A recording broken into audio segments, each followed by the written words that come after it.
All right. Yeah, I'm self-aware. All right. I'm self-aware of myself. I am selfishly self-aware of myself.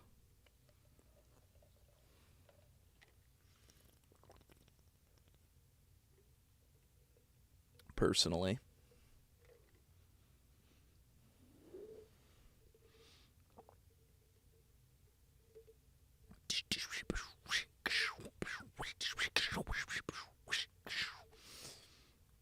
All right. We get it. You vape.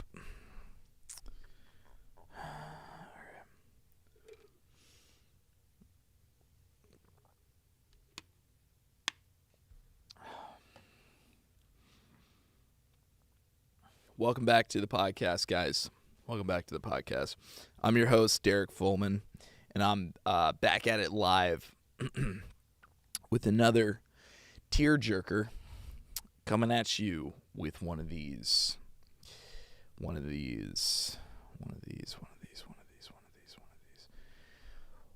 them. All right. We got 2 chapters left, Chapter 8 and Chapter 9. After Chapter 8 and Chapter 9, we gonna be editing like crazy. Spit it out there. It's 10:30. It's an hour and 38 minutes after the fact that I thought I would pop on. Honestly, if we started at 9, we'd probably be done by now. But you know what? Your boy had to eat. So, I ate a little bit. And now I'm coming back refreshed.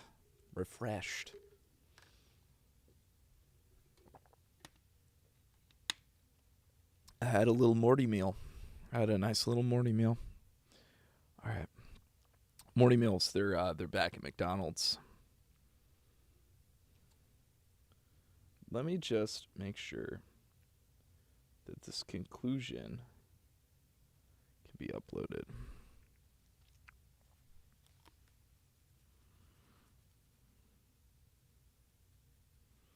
I upped the decibels by like 2 dB.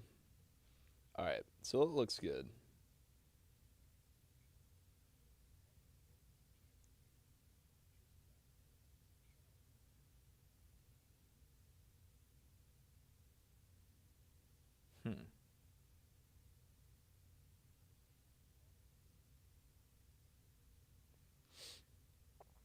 Okay.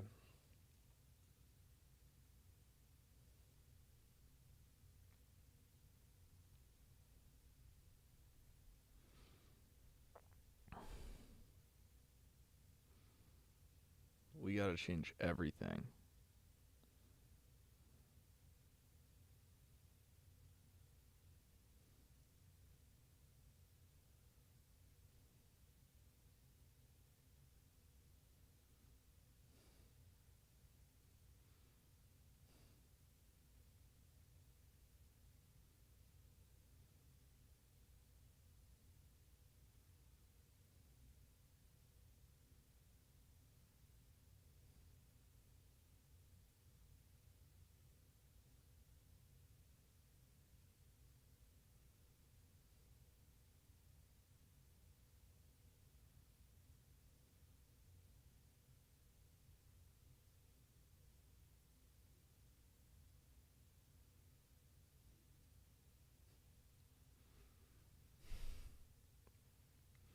Midnight chats with the chat.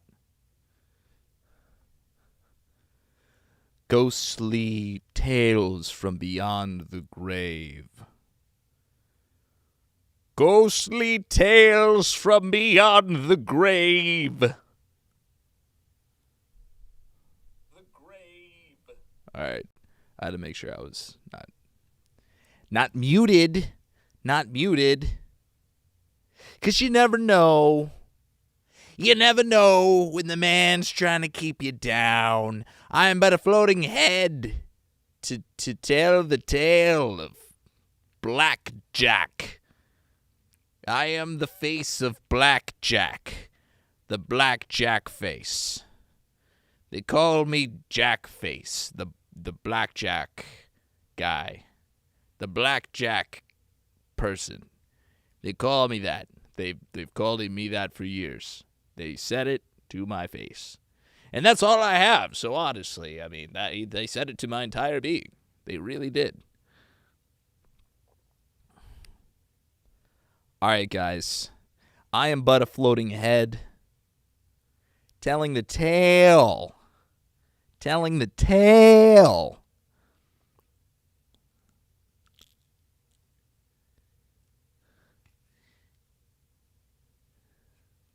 Yeah, there we go. I got 5 on it. You guys ready? I got 5 on it. Hands up. My hands are up on Blog TV. My hands are up on Blog TV. I didn't say it. I didn't mean it if I did say it. All right.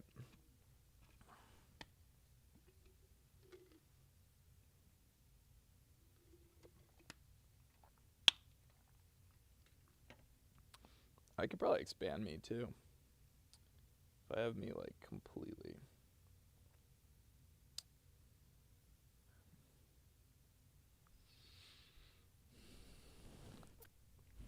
What's up, Audie fanboy? How you doing? Welcome in. Good to see you. I am but a floating head. I am the talking head. What up, Audie fanboy? Audie fanboy, ladies and gentlemen, in the mix. In the Mission Impossible. Good to see you, man. How you doing? Hope you're doing well. Hope you're doing well.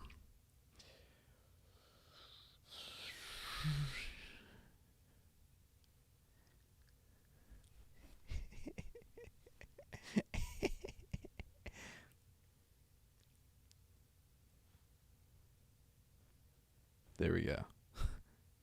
Oh, well, you know it's me, AJK. I did not know that, to be honest. I did not know that. Let me put my glasses on. What does that word say? I can't believe you said that. Hold up. Actually, it's funnier if the chat's on top of my face, so it looks like I'm reading it.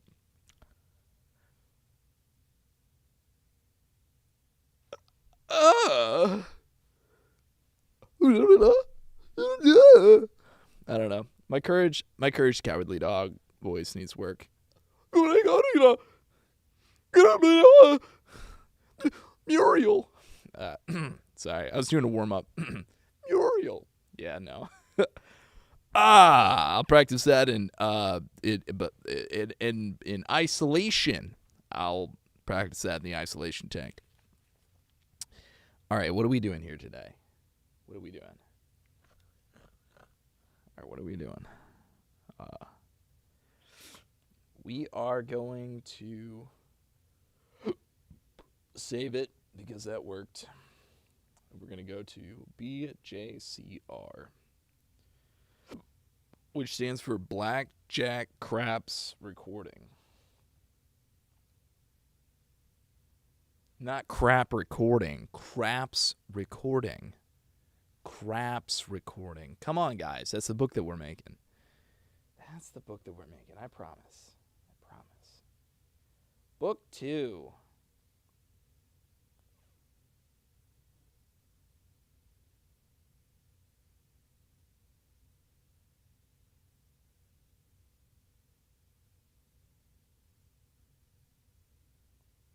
Chapter 8, which is what we're going to do. And then this one I just turned to 8, but let's turn that into 9. And then shift this up. Bam, bam, bam. Wham, bam, thank you, ma'am. And there we have it. There we have it. There we will hold it. All right, guys, we have approximately 1 hour until my transcription reboots. So let's see what we can do until then. If I could do the whole thing in less than an hour and upload both of them and upload the other channel stuff, I'd be pretty happy. So that would be pretty nice. Whoa, don't eat me.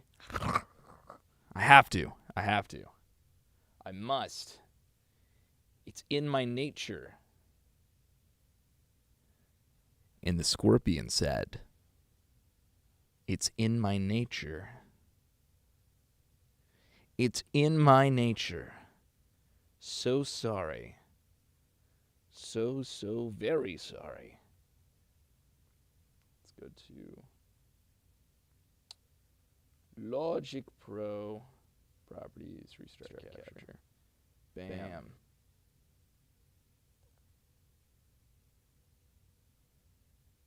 Oh, actually, it is like that because I put it like that. Whoopsies. Alright, now it's better. Except not completely better. So let's put it over. Let's put it over here. Alright. Eric in the dark. Yeah, we're telling scary stories to tell in the dark. This is the scariest story of all. This is the gambling addiction. Lightning. If we could add lightning after the effects, that would be cool. Lightning. Yeah. The scariest story.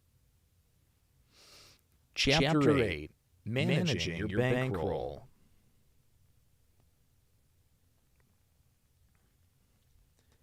Bankroll management is arguably the most critical aspect of playing craps or any casino game for that matter. It's the foundation upon which all other strategies exist. Without proper bankroll management, even the best betting strategies can quickly lead to disaster. In this chapter, we'll explore why managing your bankroll is so important, how to do it effectively, and the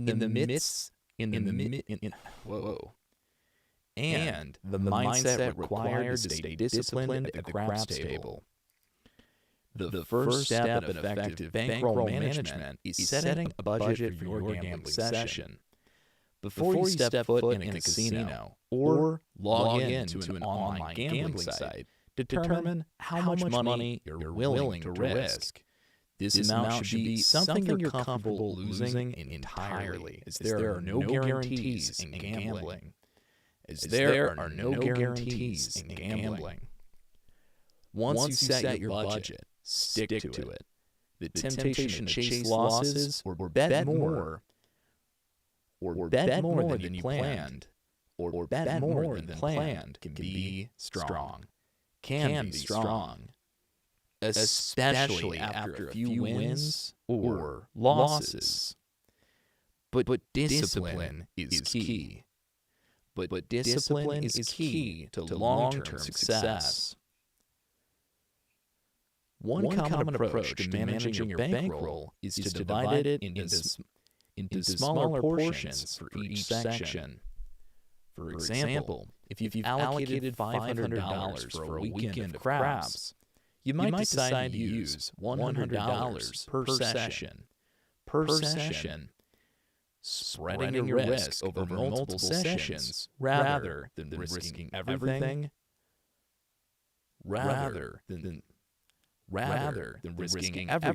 at once.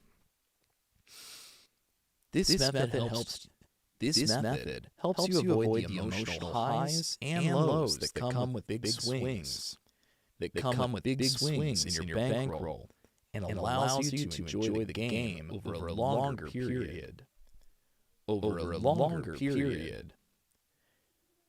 Another essential aspect of bankroll management is setting win and loss limits. A win limit is the amount of money you aim to win before walking away, while a loss limit is the amount you're willing to lose before quitting. For example, if you start with $100 and set a win limit of $50, You'll leave the table once your bankroll. You'll leave the table once your bankroll reaches $150. Conversely, if you set a loss limit of $50,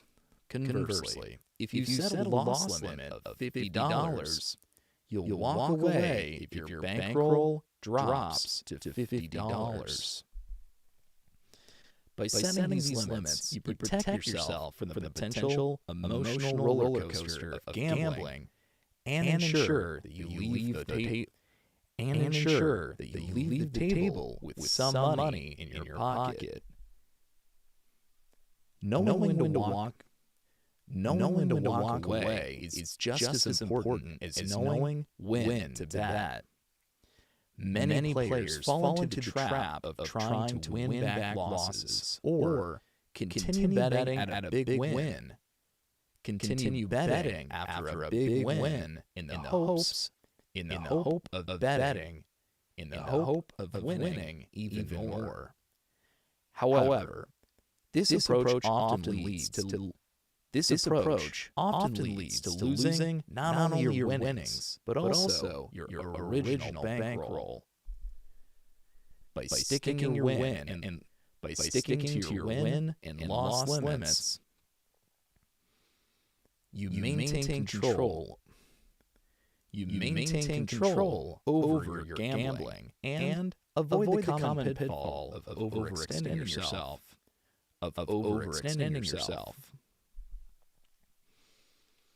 It's also important to tailor your betting. It's also important to tailor your betting strategy to your bankroll. In craps, as in other casino games, the size of your bets should be proportionate to the size of your bankroll. A general rule of thumb is to bet no more than 1 to 2% of your total bankroll on any single roll. For example, if you have a $1,000 bankroll, your bets should be around $10 to $20 per roll.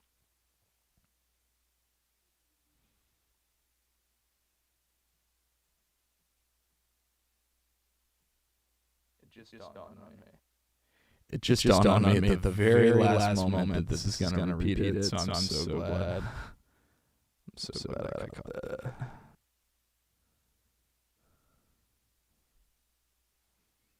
Oops.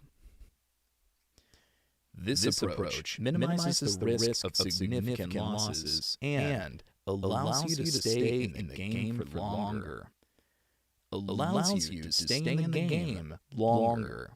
Giving you more opportunities to capitalize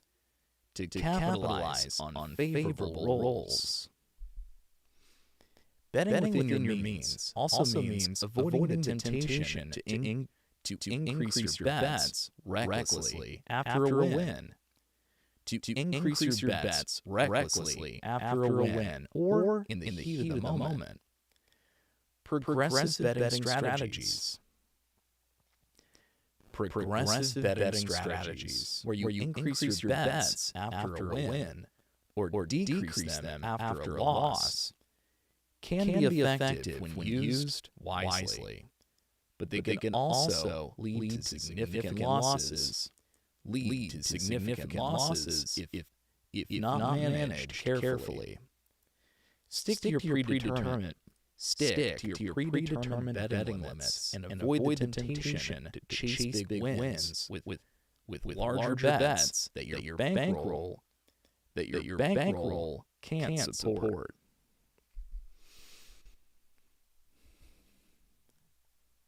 Finally, it's essential to keep track of your results. Many players overlook this aspect of bankroll management, but keeping a record of your wins and losses is crucial for understanding your long-term performance.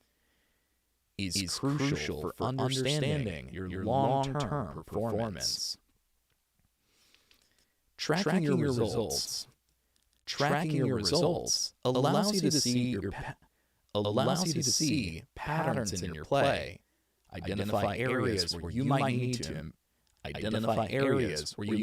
to improve, and adjust your strategy accordingly. It also helps you stay realistic about your gambling and prevents common cognitive bias of remembering only the wins while forgetting the losses. While forgetting the losses.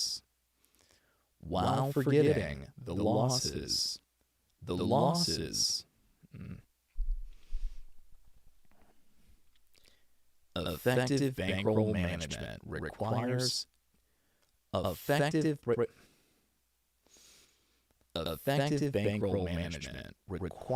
discipline, self-awareness, and a clear understanding of your goals as a craps player. Whether you're playing for fun or with the intention of making a profit, managing your bankroll is the key to enjoying the game responsibly and maximizing your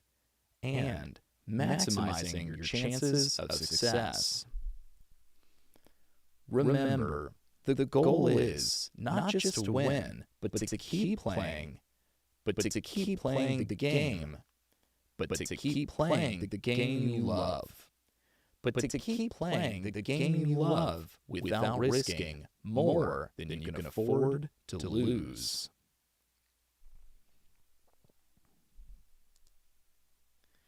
Setting a budget. Setting a budget for your session. When it comes to playing craps, setting a budget for your session is one of the most crucial steps you can take to ensure a responsible and enjoyable gaming experience.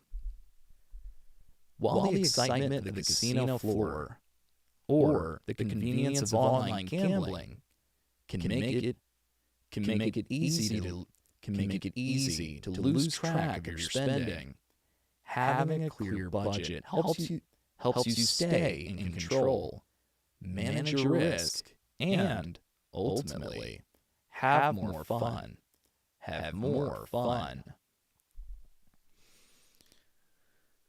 The first thing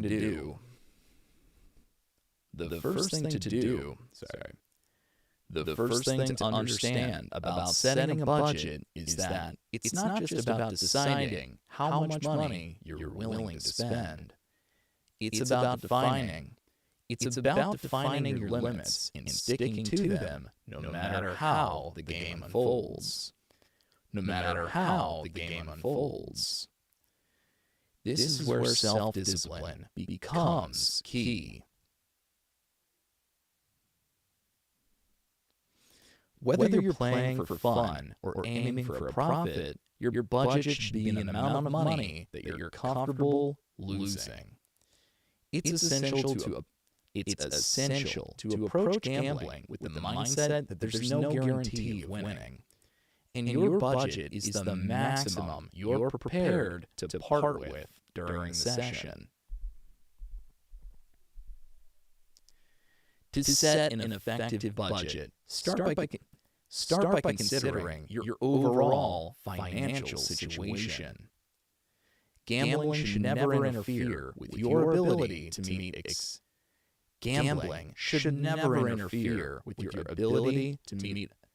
meet essential expenses such as rent, bills, groceries, or savings. Once you've accounted for your necessities,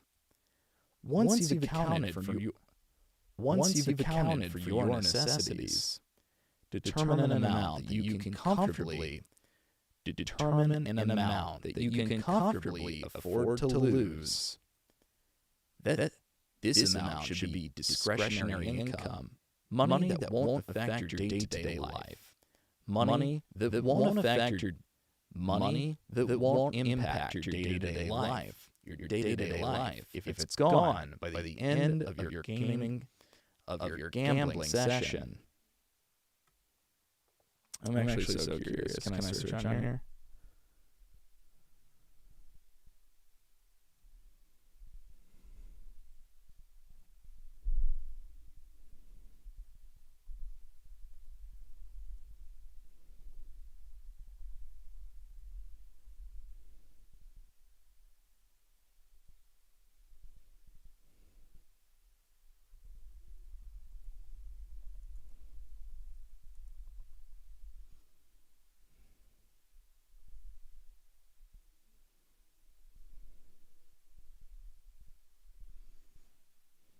Okay. I thought I'd seen those series of words. Oops. This approach minimizes the risk of significant losses and allows you to stay in the game for longer.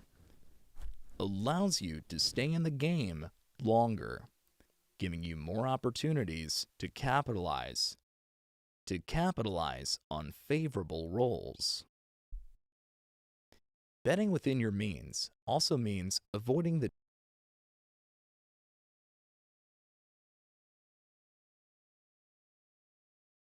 gambling session.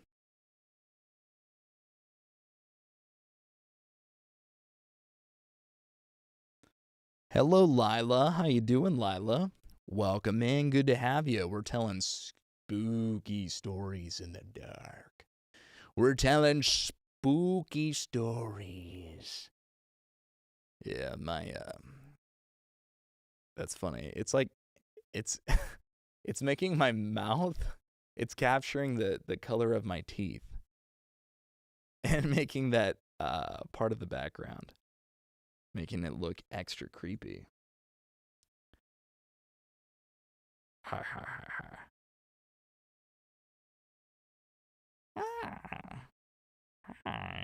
Yes, looking very spooky. Very, very spooky. Spooky indeed. The spookiest. Spooky ooky. What if I do that? Do I look more or less spooky?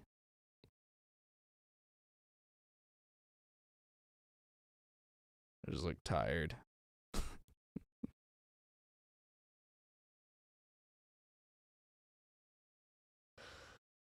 I think all my devices are in blue shift mode, so I might just take these off. They're just blue light blockers. But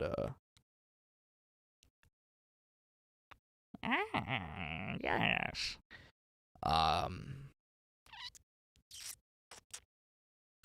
This is where we are with our project. We are on the second to last chapter. We are on chapter 8. We just have chapter 8 and chapter 9 to do. I already did the conclusion.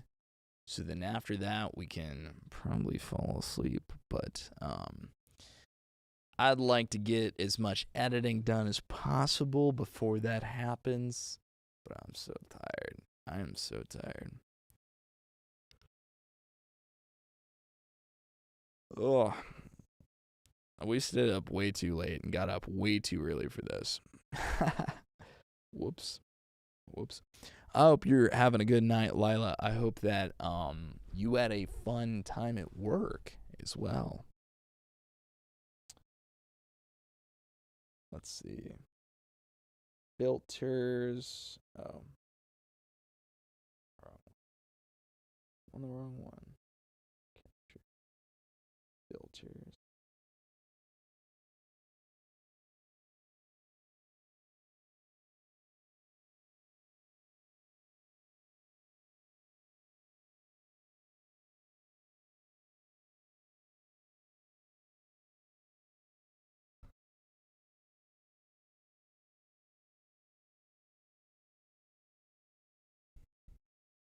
Yeah, I feel like that blocks it too much.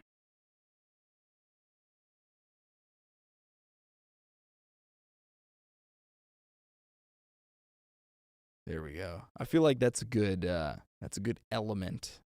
That's a good element. Element OP over here. Element OP.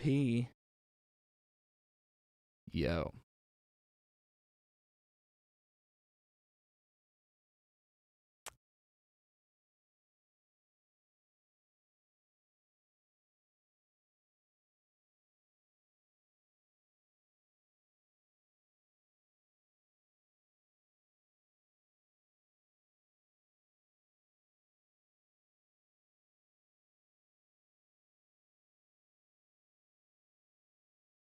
There we go. That's a little bit more of the vibe.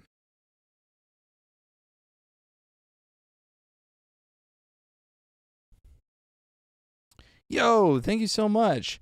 $1 to the Joyful Heart Foundation. I love that. Thank you so much. You are the first one to donate to the charity supported on the stream. Thank you so much for doing that. I appreciate you, Lila. Shout out to Lila for donating $1 to the Joyful Heart Foundation. Big fan of that one. I was a fan of, well, still am, but don't really watch too much TV. But back in the day, there was, not even back in the day, it's still on there, SVU. I was a big SVU fan. I was watching that show a lot, and one of the things that really stuck out to me is the backlog of, I can't say anything on here. Yeah, Floating Head for sure. Floating Head for sure. Yo, we're floating heads right now. But it's there's a backlog of testing kits, and that just honestly broke my heart, because there's a statute of limitations, which is so frustrating. That, like, you know, because the legal process takes so long to get through. And it's so frustrating because even if you have timely submissions of things, it still passes the statute of limitations, because, like, oh, your test kit didn't get tested in time, and then now it's like still sitting in a backlog, but it's past the 13 years. Like, it's so frustrating to me. So I love this. I love this foundation. It supports an initiative called Stop the Backlog, or In the Backlog. I think it's In the Backlog. And yeah, love that foundation. So I will definitely support that any chance that I get. It's my mom's favorite shows. I love that. SVU is a really, really great show. For anyone who has never watched it, I definitely recommend it. But some of the scenes will stick with you for, like, life. You know, they're extremely traumatic shows, but very important lessons, because I feel like it puts the average viewer in the mind of a victim, and thank God for this, that this is the case, but not a lot of people will be in that position. Far too many people will be in that position, but there are not, like, most people won't be in that position. So they lack the empathy when it comes to talking about violence like that. And it's really sad to me, because I feel like there's points that are missed, and there are people that are not listened to in the world. And the biggest thing that you can do is lend an ear and really empathize with somebody in that situation. So I don't know. All of this to say, great foundation. I definitely support it. And thank you for supporting it. I really appreciate that. Thank you.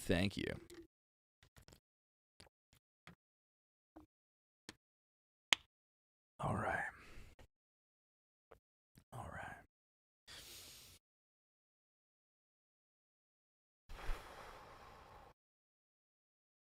Oh my gosh, thank you so much for the 50. Thank you so much for the 50. I appreciate the cheers. Thank you for the 50 cheers. Appreciate the 50 cheers. Lila, thank you. I appreciate that. Are you still lock or lock? I would say I'm probably lock. Like, if it was between lock or lock, I would probably choose Lock. Well, I wouldn't choose just any lock, though. I'd probably choose, like, John Locke or, like, I don't know, the Loch Ness Monster. I'd probably be the Loch Ness Monster. To be honest. But that's just me. I mean, like, I've got my own biases, but, you know, I could have grown up on the Isles of Airy, you know. Oh boy, it's pronounced air. My father's from Cleveland. Oh. If you know, you know. Disney Channel, Luck of the Irish. Look it up. Is that supposed to mean single or in a relationship? I have no idea. I don't know nothing. I don't know nothing about nothing. But my head itches, and I know that I got to complete this project. All right, let's keep it going. 13 minutes out of 30 minutes recorded. After establishing your total budget, consider dividing it into smaller portions for each session. For each session. Especially if you plan to gamble over multiple days or play in several sessions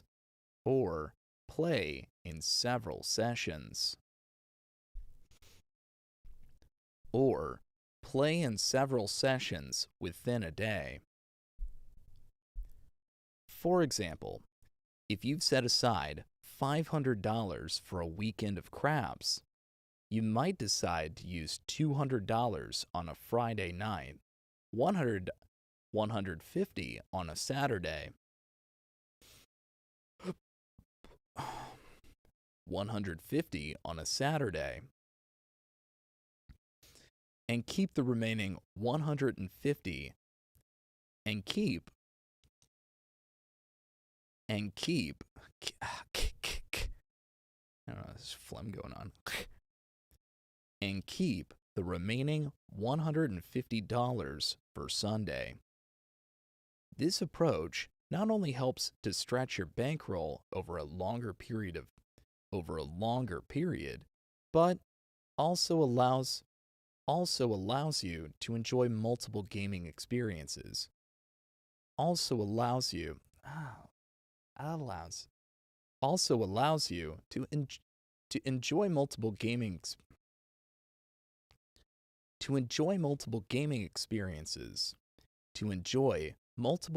experiences without the risk of burning through your entire budget in one go. It's also important to factor in the stakes you'll be playing at. Your budget should align with the minimum and maximum bets at the table you choose. For instance, if you're playing at a table with a $10 minimum bet, having a budget of $100 gives you a comfortable cushion of 10 bets, allowing for the natural ebb and flow of the game. If your budget is smaller, consider finding a table with lower minimums or adjusting your expectations to match the amount you're willing to risk. Once you've set your budget and broken it down into session allocations, the next step is to stick to it. This is easier said than done, especially when you're caught up in the excitement of the game. However, the key to long-term enjoyment and success in craps is knowing when to walk away, whether you're ahead or behind. If you've reached the end of your budget for the session, it's time to stop, regardless of how the game is going. This discipline protects you from chasing losses or risking more than you can afford, which are common pitfalls for many players. Some players find it helpful to use physical. Some players find it helpful to use physical or some players find it helpful to use physical or psychological tools to stick to their budget. For instance, if you're playing at a casino, you might bring only the amount of cash you've budgeted for the session, leaving your credit cards and additional cash at home or in your hotel room.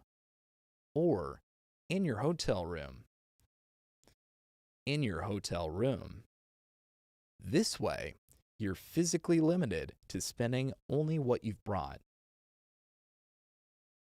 Online players might set deposit limits on their accounts, ensuring they can't exceed their budget during a session. Online players might set deposit limits on their account, ensuring they can't exceed their budget during a session. Another effective strategy is to set both win and loss limits within your budget. A win limit is an amount at which you decide to stop playing and take your winnings, while a loss limit is the point at which you can walk away. You walk away before depleting your entire budget.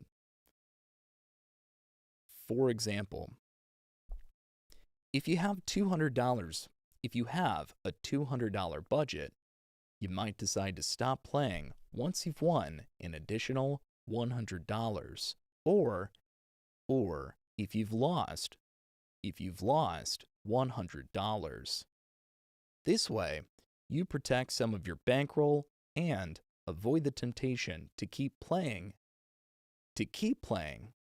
Avoid the temptation to keep playing until it's all gone.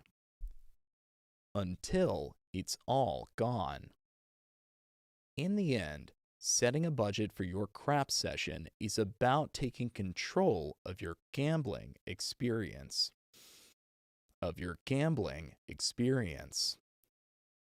It's a proactive step that allows you to enjoy the excitement of the game without the stress of financial worry. By planning ahead, setting realistic limits, and sticking to them, you ensure that your time at the craps table remains both fun and sustainable, no matter the outcome. Remember, the goal is to have fun and enjoy the experience, and enjoy the experience. And a well-set budget is the best way to achieve that. Yo, what's up, Joshua James? Welcome back in. Good to see you. Hello. Long time no see, man. Yo, welcome back in. Hello. How are you today? How are you? I hope you're doing well. Long time no see, but we're back. Long time no see-ems. That's what they call them. That's what they see in them. So, yeah. About to channel my insides. You know I'm CNN.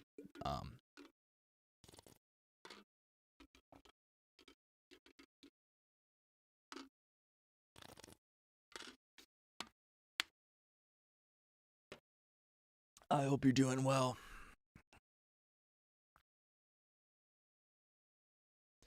He definitely knows Lila. Wait. Yes. All right. Bam. Ba-bam, ba-bam, ba-bam. Following since February 12th. Oh, dude. There you go. Welcome back in. We made some improvements since February. We've made some improvements since February. We have a soundproof booth right now. We have a soundproof booth that we're streaming inside of. Here, I can show you here in a second.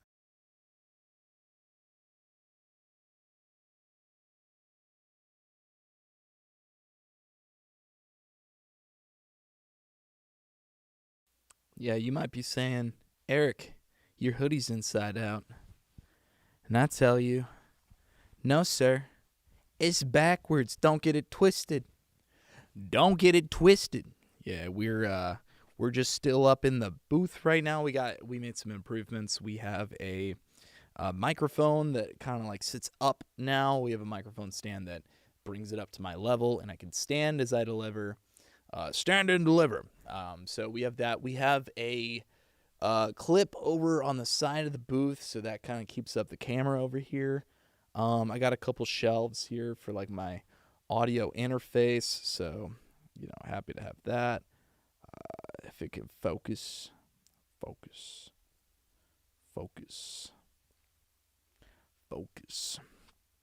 So yeah, that's the studio improvements right now. But and since February, I have moved to a new place, so that probably is part of the evolution of it all. So we're in a new place now. New place, new face. What up, girl? No. Let's see. Bring that up a little bit. I think this is just a fair bit taut. That's why. Okay. All right. Okay.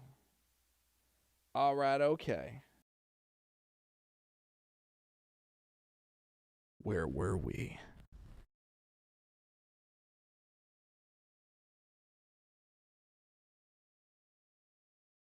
Enjoy the experience.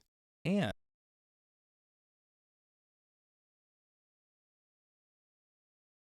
totally. I remember. Oh, good. Yeah, I forgot about that.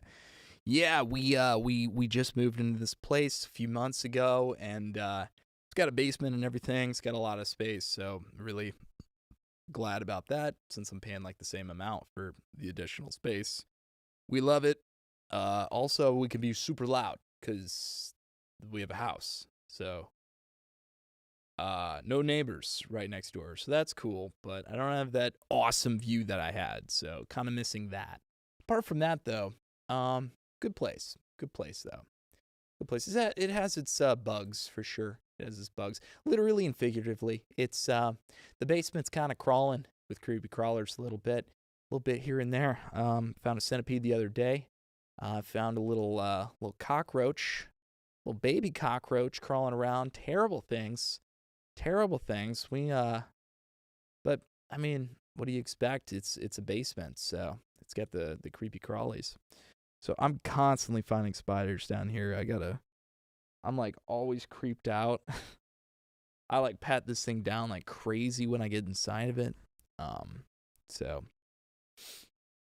apart from that, though, not bad at all. But this book is already due, and I'm trying to get as much as I can because my Descript credits renew at the end of the night. At 12 o'clock midnight, they will renew.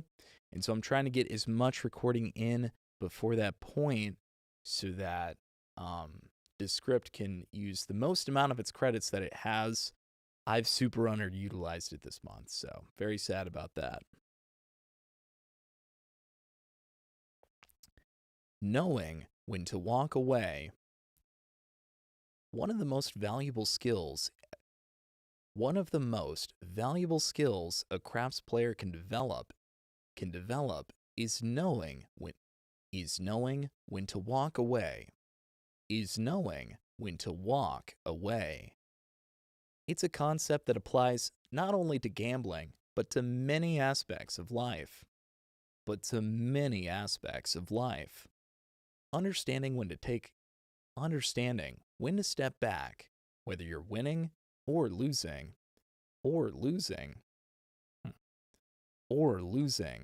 can make all the difference in your long-term success and and enjoyment of the game. Walk, Walking away from the table is easier said than done, especially in the heat of the moment. The thrill of winning can be intoxicating, while the frustration of losing can drive a player to keep going in the hopes of turning things around. However, however, being able to recognize the time being able to recognize wait, hold up. Being able to recognize the right time to stop. Last time, promise. Being able to recognize the right time to stop playing is essential for protecting your bankroll, managing your emotions, and ensuring that your experience with craps remains a positive one.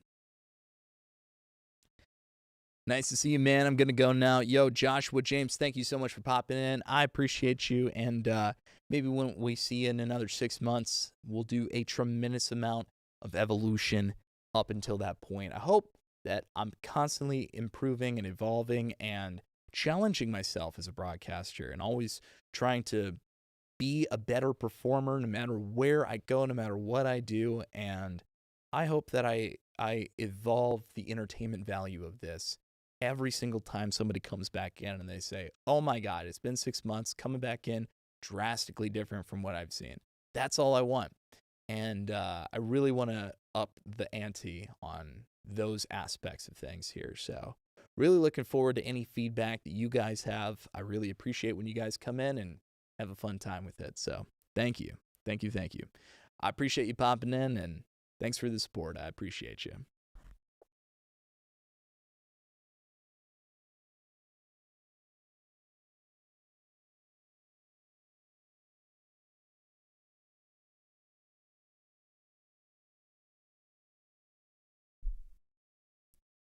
One of the first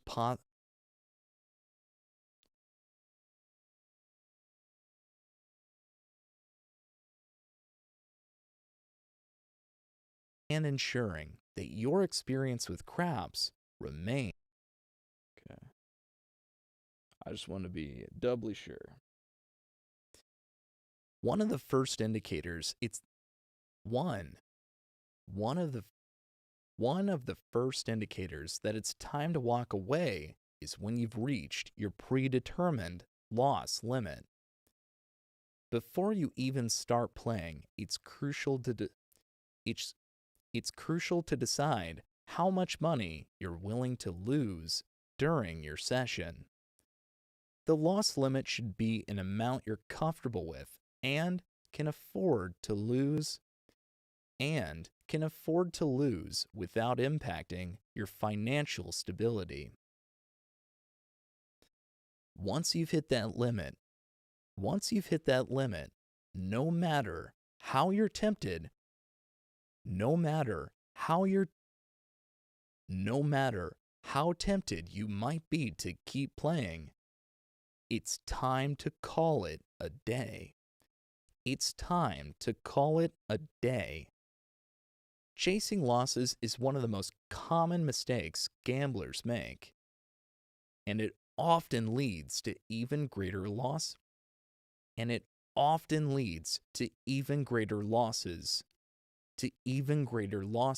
in frustration.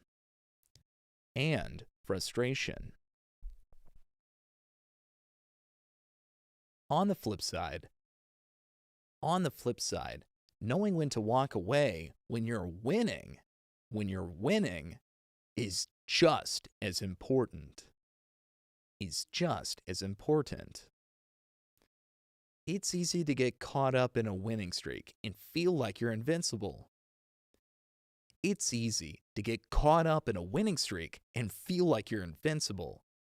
But the reality is that the odds are always in the favor of the house.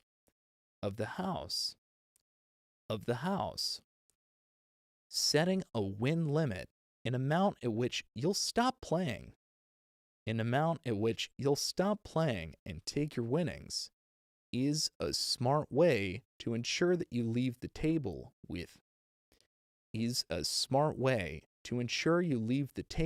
with a profit. Whether it's doubling your initial bankroll or reaching a specific dollar amount, having a clear exit strategy when you're ahead when you're ahead can help you avoid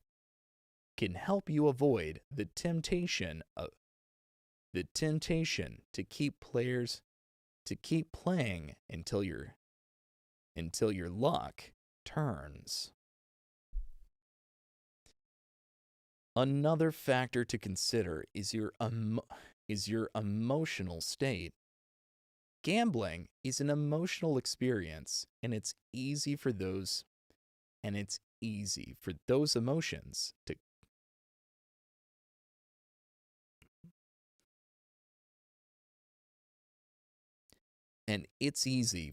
emotions to cloud your judgment.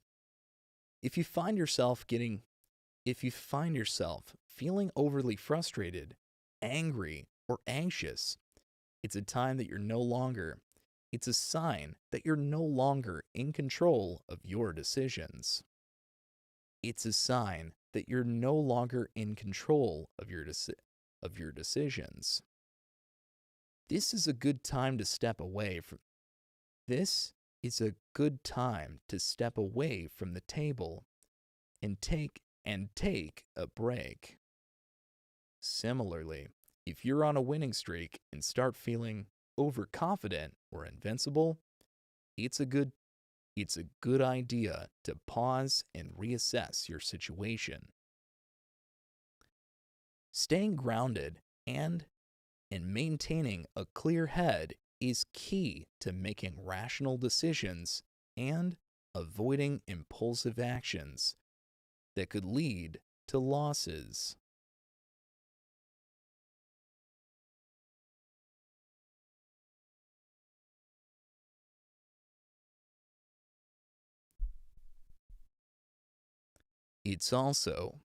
It's also worth paying attention to. It's also worth paying attention to your physical state, fatigue, hunger, or even the influence of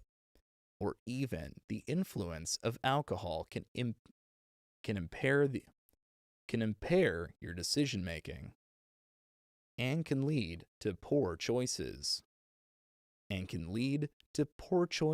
at the table. If you're tired, hungry, or have had a few too many drinks, your ability to play strategically and manage your bankroll effectively is compromised.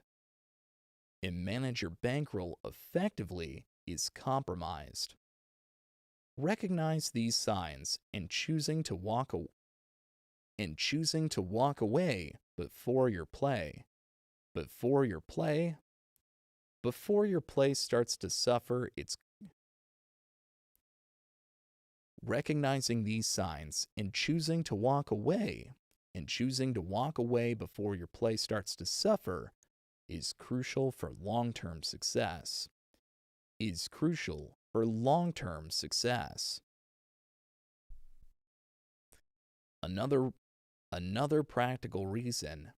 Another practical reason to walk away is when you feel the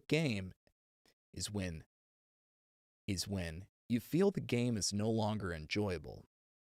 Gambling should be a form of entertainment. Gambling should be a form of entertainment, not a source of stress or anxiety. If you're no longer having fun, or if the pressure to win is overshadowing the enjoyment of the game, it's time to take a step back. Remember,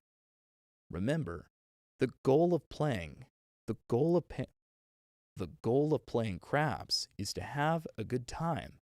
And if that's no longer the case, there's no reason to keep playing. finally, it's important to recognize that walking away doesn't mean you can't come back. Doesn't mean you can't come back. Doesn't mean you can't come back. Taking a break doesn't signal the end of your gambling experience. It's simply a pause that allows you to reset, recharge, and return to the game with a fresh perspective.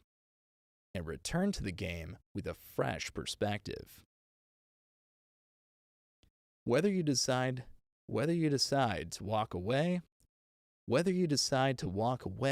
for the day or for just a few minutes, stepping back from the table can help you regain your composure, refocus your strategy, and ultimately improve your chances of winning, improve your chances of success when you return. In summary, knowing when to walk away is a vital skill for any craps player. It's about setting clear limits, staying in control of your emotions, and ensuring that your experience at the table remains positive. Whether you're winning or losing, having the discipline to walk away at the right time will not only protect your bankroll, but also help you maintain a healthy relationship with the game. Remember, the key to enjoying craps or any form of gambling is to play responsibly. Stay mindful of your limits and always know when it's time to walk away.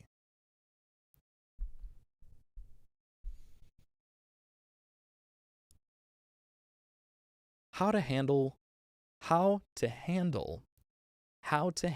winning and losing streaks. In the world of craps, like in many other casino games, winning and losing streaks are inevitable.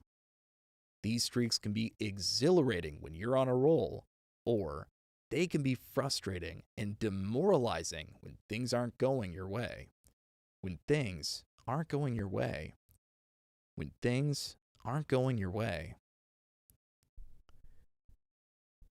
The key to long-term success at the craps table lies in your ability to manage these streaks effectively.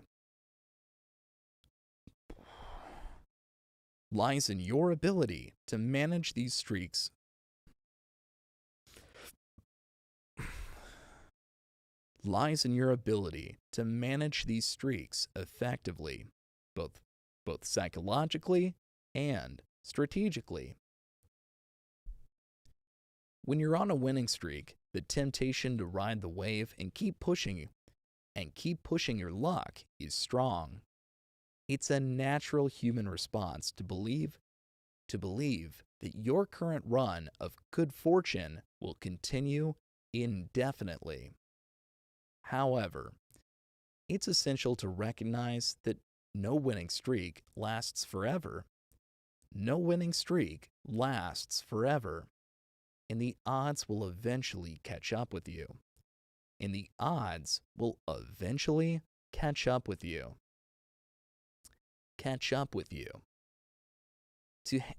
To handle a winning streak wisely, set a clear win limit before you start playing. This limit should be an amount at which you're satisfied to walk away from the table with a profit. Once you've reached this win limit,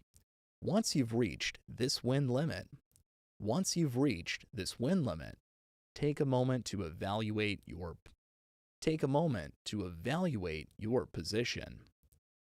If you're up significantly, consider cashing out and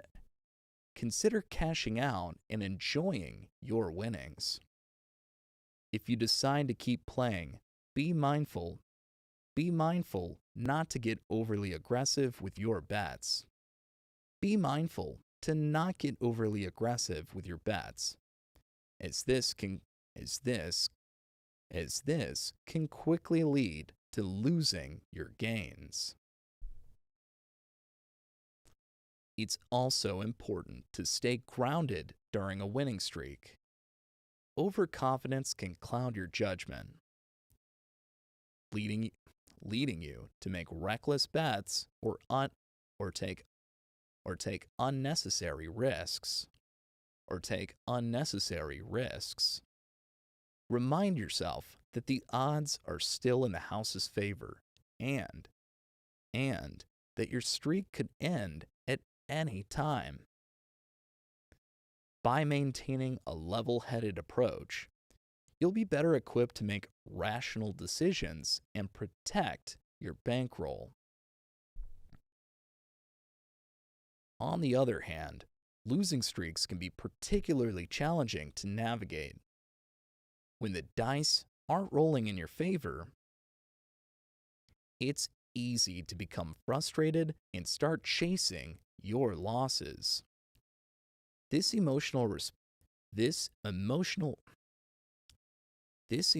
response, often referred to as tilt, can lead to a downward spiral of poor decision making and increased losses. The first step in handling a losing streak is to recognize when you're on one and accept that it's part of the game. Every player experiences losing streaks, and they don't necessarily reflect a flaw in your strategy or skill. To manage a losing streak effectively, set a loss limit before you start playing.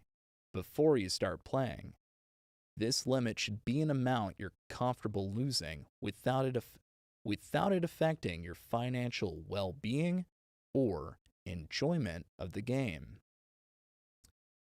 Once you've reached your loss limit,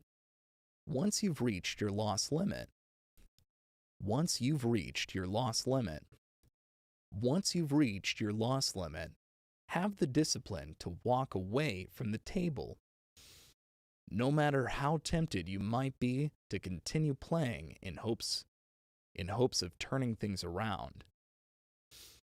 Taking a break allows you to clear your head, regain your composure, and return to the game with a fresh perspective.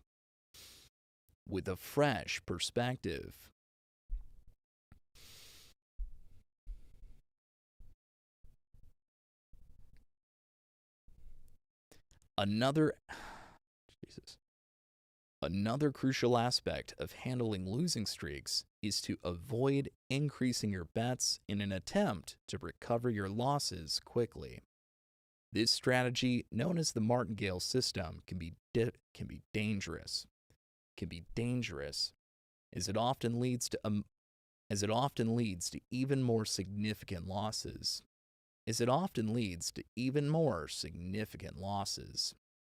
Instead, stick to your original betting strategy and focus on playing the game with patience and discipline. Remember that streaks, whether winning or losing, are temporary, and the game's outcome is ultimately determined by probability, not by previous results. It's also helpful to reframe your mindset during a losing streak. Rather than viewing the losses as a failure, see them as part of the learning process. Every losing streak provides an opportunity to refine your strategy, improve your decision making, and develop greater resilience. By staying positive and focused, you'll be better equipped to handle the emotional ups and downs of the game. Finally, don't forget to take care of yourself during both winning and losing streaks. Gambling can be an intense and emotionally charged activity, so it's important to stay physically and mentally healthy. Make sure to take regular breaks and stay hydrated. And Make sure to take regular breaks, stay hydrated, and get enough rest. And get enough rest. If you find yourself feeling overwhelmed, anxious, or overly stressed, it might be a good idea to step away from the table. It might be a good idea. It might be a good idea to step away from the table for a while, or even take a break from gambling altogether. It may be a good idea to take a step away from the table, or it may be a good idea to take a step away from the table for a while. It may be a good idea to take a step away from the table for a while, or even take a break from gambling altogether.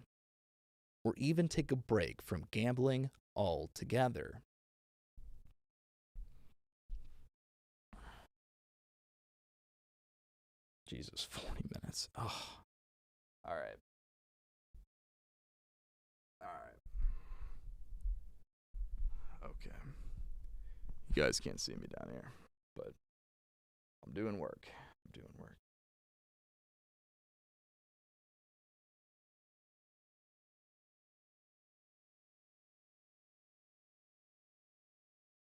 Bounce.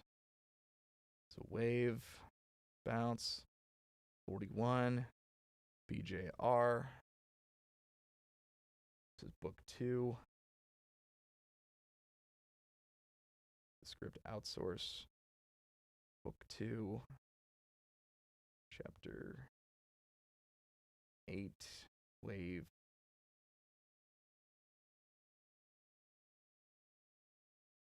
Period, because it's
Sorry, I gotta turn this on. We'll bounce that while it's going.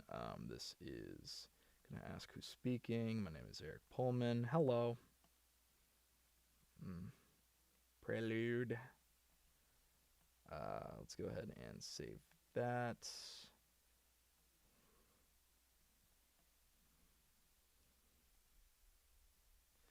Then we'll open recent, out to YouTube, close, save, opening. Prelude was done. Chapter 1. We'll get all of chapter 1. Okay.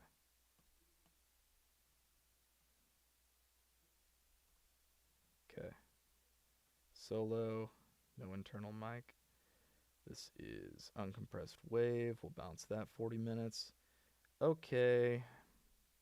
This is going to be how to YouTube script outsource. Chapter 1. Bouncing. So we're bouncing that. And then while we're bouncing this, we'll go back over. We'll make sure Prelude is transcribing. We got chapter 8 transcribing. Okay, so we just have to wait for it to bounce. I gotta pee. So this is always fun. This is always fun when you gotta pee. And then you're just like waiting for this thing to load, and you're like, would you please load? Please? Well, you have plenty of drink to drink, but you gotta pee, so.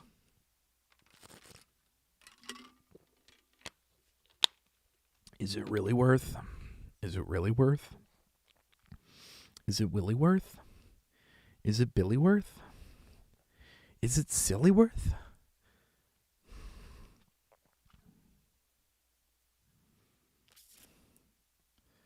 And then Logic won't go back open, so you gotta wait for it to load.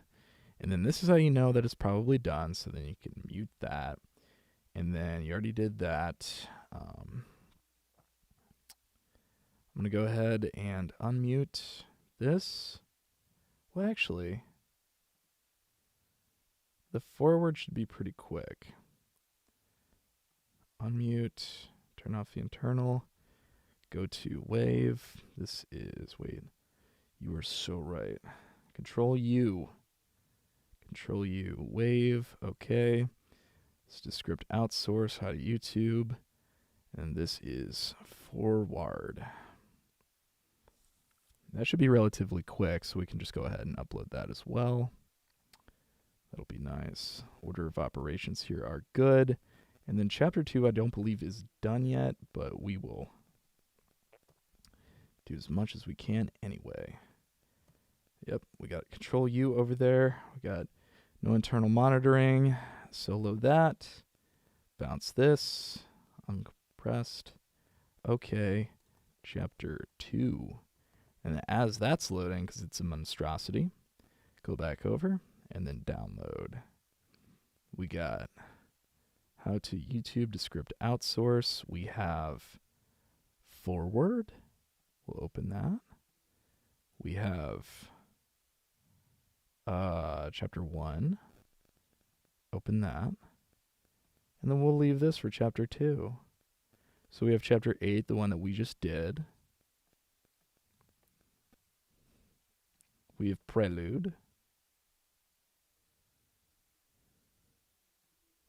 We have the forward.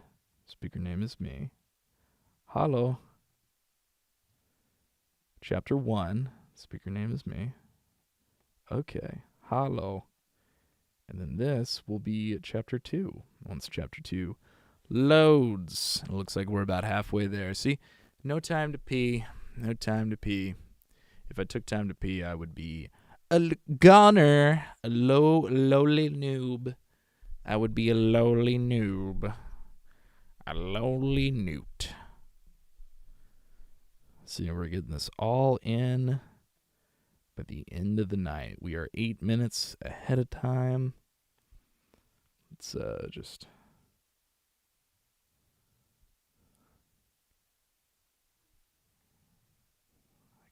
All right. There we go. We got the forward. We're going to say forward looks good. Transcribing chapter 1. And still bouncing chapter 2. I should have named that chapter 2 part 1. I'll rename that here in a second. We got a second to spare.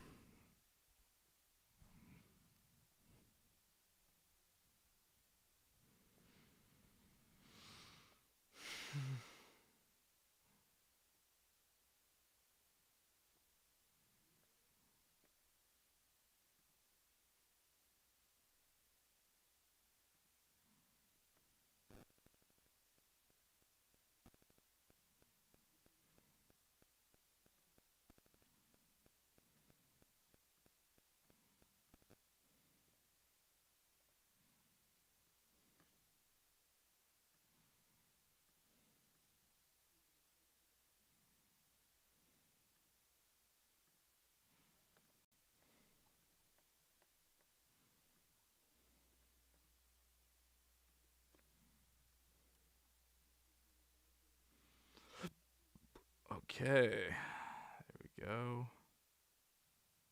There we go.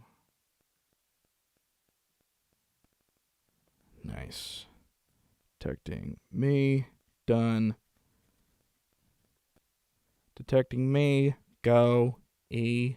Go. Faster around the town. Alright, descript. Sign in.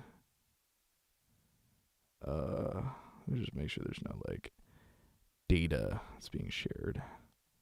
Unnecessarily data being shared. It always does that. I'm like, hey, what's the usage? And it's like, you live at, and I'm like, I would rather you not. Would you please not share that with the class? Oh, yes, your medication for the anal. I don't know what you would have on there. All right. 11 hours and 50 minutes. Transcribed since June 15th. Okay. I'm going to take a picture of that. Because I swear, if this is using transcription activity for the next cycle, I'll be pretty sad. Not going to lie. But we used about 12 hours out of our 30, which was pretty shy of half. I didn't use any of the text-to-speech minutes. I was trying to play around with that the other night, but it just wasn't cooperating with me. It couldn't use a copy and paste. I wanted to see how it compared to 11 Labs, but it would not copy and paste. Okay, I have taken screenshots of this. I will be so sad. Monthly transcription limit 30 hours.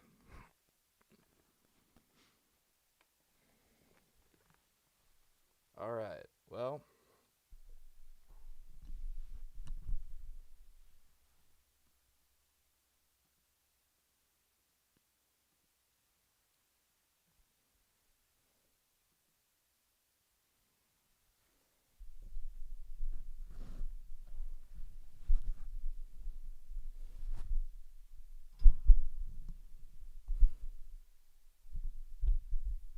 I believe in you, Queen. Thank you so much. I wasn't fully listening, but yes. Thank you. We just had to beat the clock there for a moment, and it looks like we did.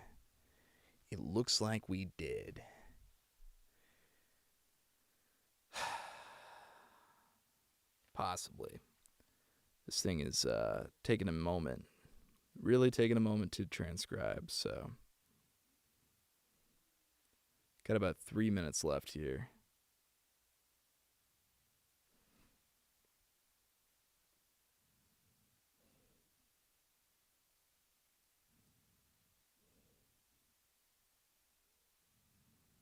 Got about 3 minutes left. It's doing this. It's going, I can translate for a pretty penny. All right, translating 50%. Guys, I'm live streaming right now, so this is...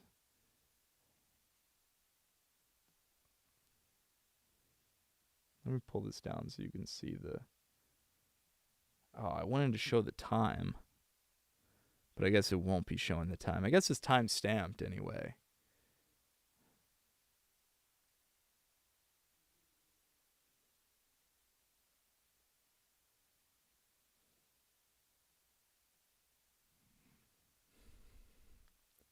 All right, guys, will it do it? It's 50% of the way, and it's 11:58. Will it beat it? That's the question. Will it beat it? Will it beat the clock? 50% of the way through. We should have a clock up on screen. How do we get a clock up on screen? Sources.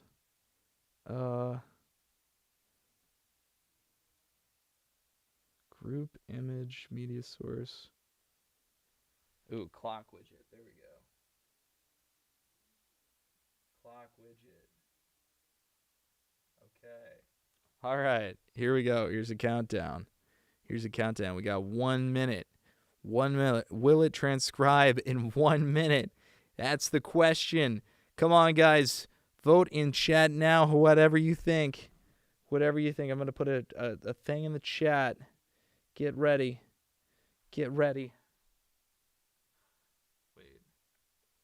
Twitch.tv/labdominals.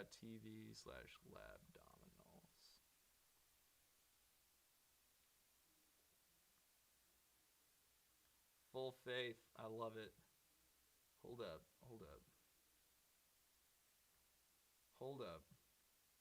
This is so freaking close. 91%. All right, I won't put in a prediction. I won't, because if I change the screen, then it'll like take a second. Wait, am I signed on here? I might be able to start it from here.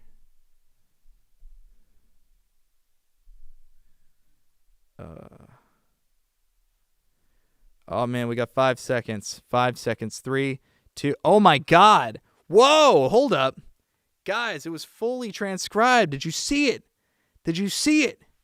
We were so close. Hold up, I gotta play that playback. How close were we? I was too focused on the I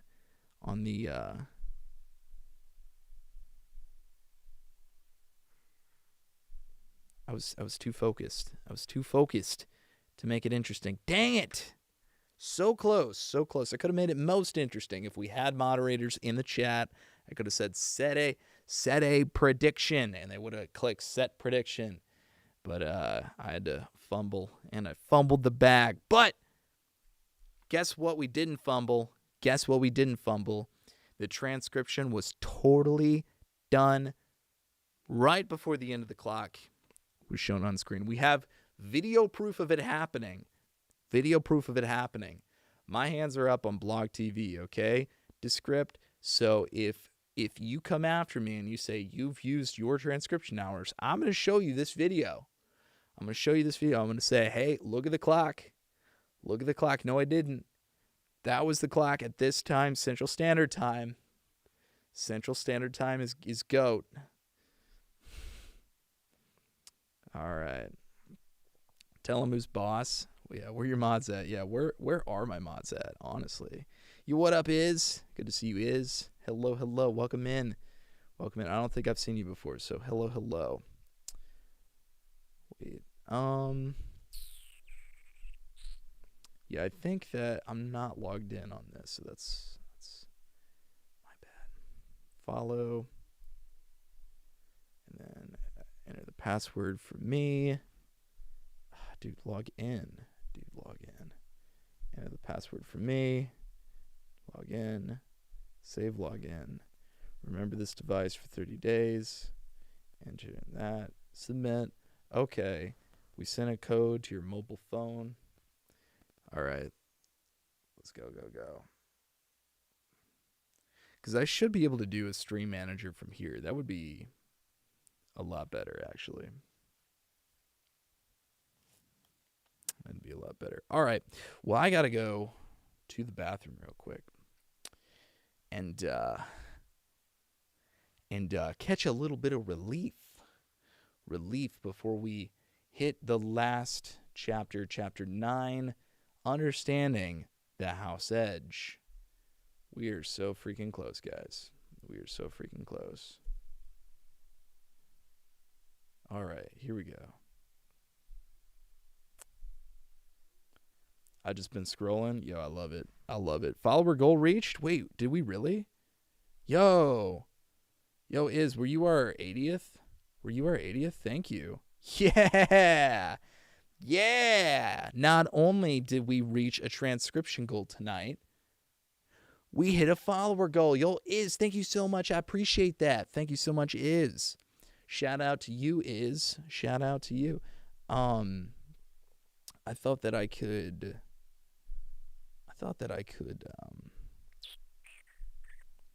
manage the stream from here, but I guess I can't.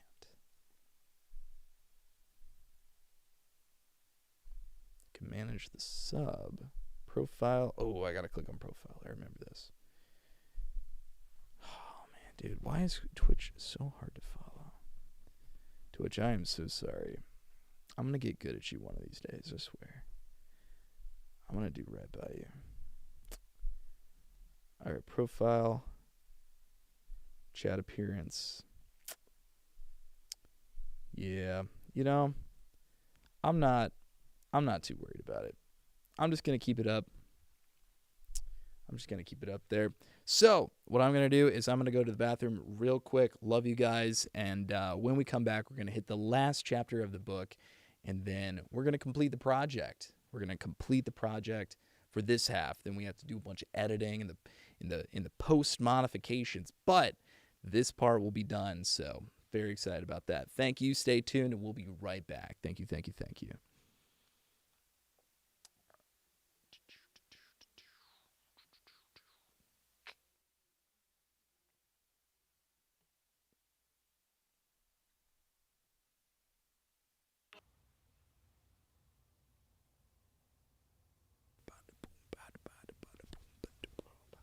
Yo, how's it going, guys? Welcome back in. Good to see you. Nice to be back in the setup. Good to be back in the booth. Hi, laddie. Oh, it's good to have the luck of the Irish. Back in the booth with the boys. Come on, boys. What you got? So, we are about to hit Chapter 9. Understanding the house edge.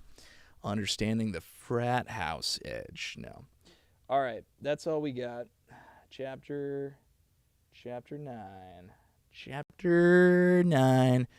We're a ghost. Check it out. So, I'm going to be right here, translucent against the backdrop of our Logic Pro workflow happening behind me. So, that's what I got going on. All right. So Evo 8 is on. We're going to go ahead and save this one. Save Chapter 2. Since we barely made it with Chapter 2. Save. And then we're going to open back BJCR, which is Barnes Jewish Hospital. Blackjack Craps Recordo.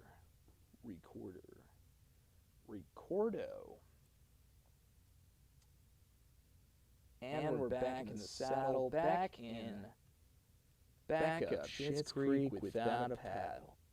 You know what I mean, Jelly Bean? All right, this one's off. A check, a chicken jockey. All right, let's do it. That was my warm-up.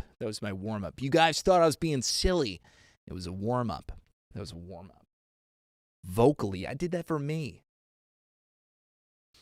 Chapter 9, Understanding the House Edge. Chapter 9, Understanding the House Edge. Gotta zoom this out a little bit. One of the most critical aspects, let's do it again. One of the most critical One of the most critical concepts to grasp as you begin your journey into the world of craps. Dude, hold up, this sentence doesn't make sense. It's my fault, I'm totally sleep deprived.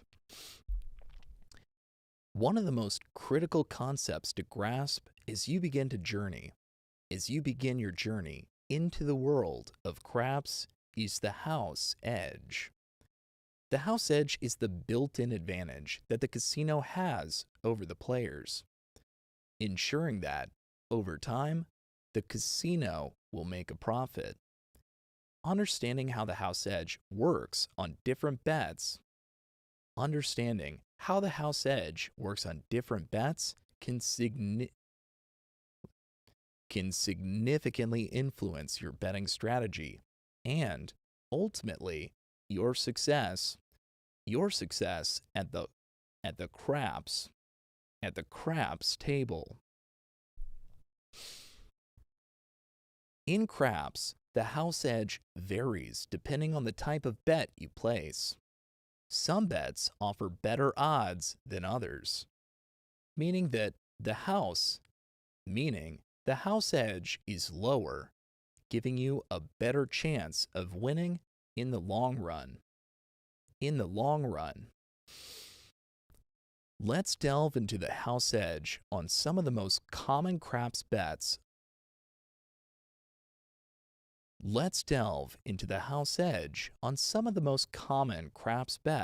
And what this means for your gameplay.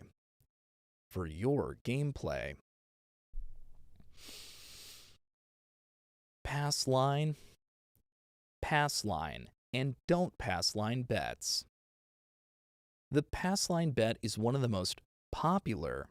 Wait, hold up. Gotta say bye to Layla. Thank you so much, Lila, for coming in. I appreciate you. Okay, suppose I have to go to bed now. So, Eric's good night, twin. Thank you so much. I appreciate that. Thank you, Lila, for coming in. I really appreciate your support. Thank you so much for the 50 bits. You are amazing. Thank you. Thank you for the $1 donation, the first donator to the Joyful Heart Foundation. So I really appreciate that as well. And I'm sure the foundation appreciates that as well. Every dollar counts. I really appreciate that. And I hope you had a great shift at work tonight. I know we didn't get to talk too much about it, but hope that was good and hope you have a really good night as well. So thanks for popping in. I appreciate you.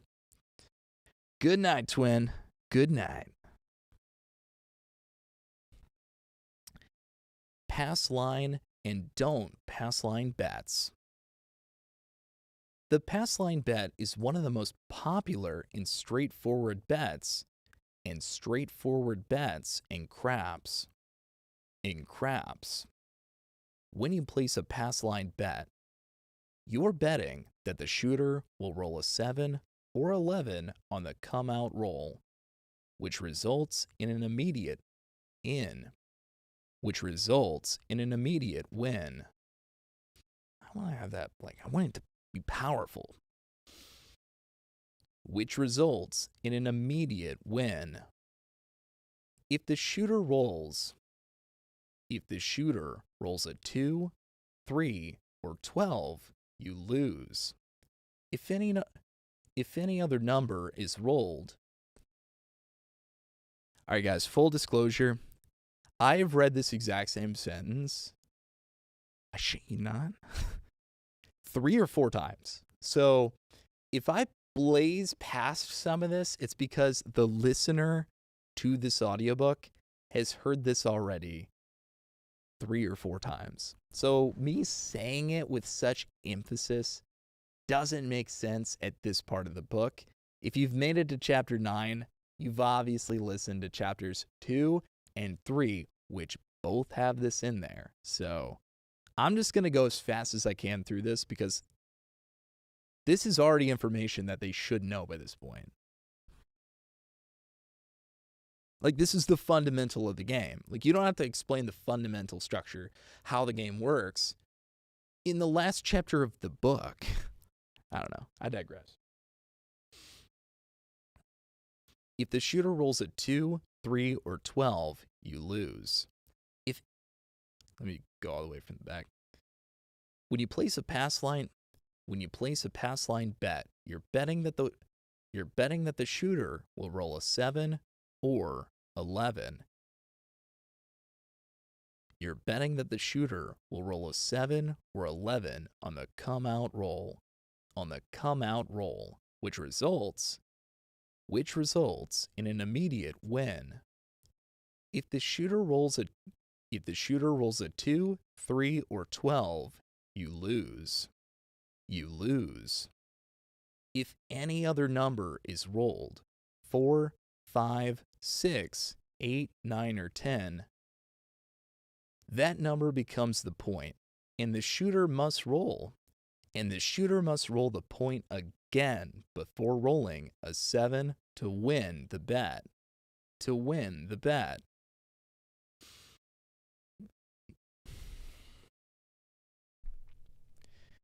The house edge on the pass line bet is relatively low. The house edge on the pass line bet is relatively low, at around 1.41%. This means that for every $100 you bet on the pass line, you can expect to lose about $1.41 in the long run. The low house edge makes the pass line bet a solid choice for beginners who are looking to minimize their losses while still enjoying the game. The don't pass line bet is essentially the opposite of the pass line bet. Here, you're betting that the shooter will lose by rolling a 2 or 3 on the come out roll. 12 is a push, meaning no one wins.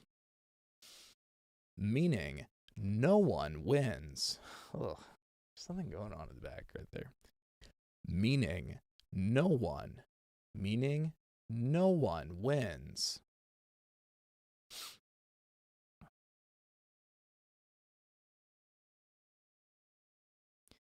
If the point is established, you're hoping that. All right, I'm gonna pause for a second.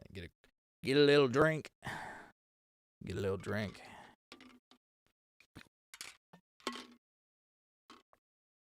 I'm drinking Gamer Sups. Get yourself some Gamer Sups, guys. Get yourself some Gamer Sups. Use code word Tom Dark. Use code word Tom. Dark as these letters. Ooh, a go! Spooky season, 13th episode. Ooh! Use code word Tom to save yourself 90% off of anything on the Ghost Gamer Subs channel. Put in code word Tom. Ghost Gamer Subs. .4loco/GG. That's gonna save you 90% off any and all purchases that you make from here until 3 seconds ago.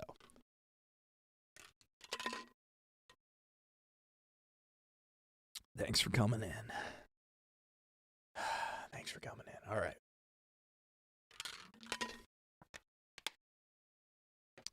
Okay. I had to shake out some nervousness. I'm feeling nervous.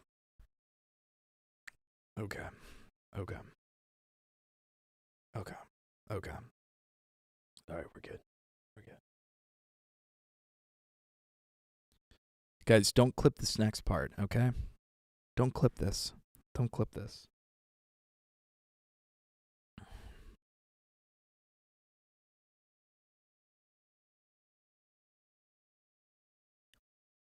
If the point is established, you're hoping the shooter rolls a 7 before hitting the point number again.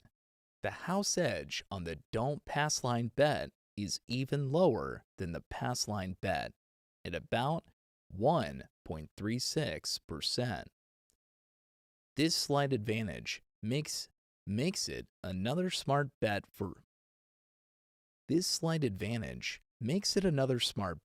for those who prefer to bet against the shooter.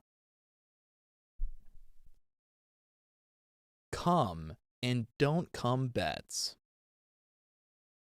Come and don't come bets work similarly. Work similarly to pass line and don't pass line bets, but are made after the come out roll. The house edge on come bets is the same as on pass line bets at 1.41%. Similarly,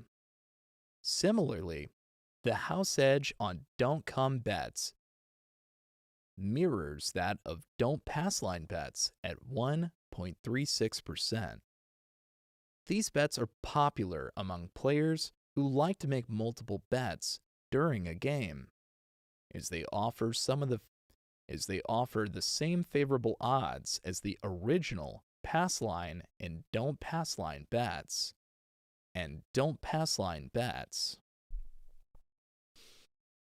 Odds bets.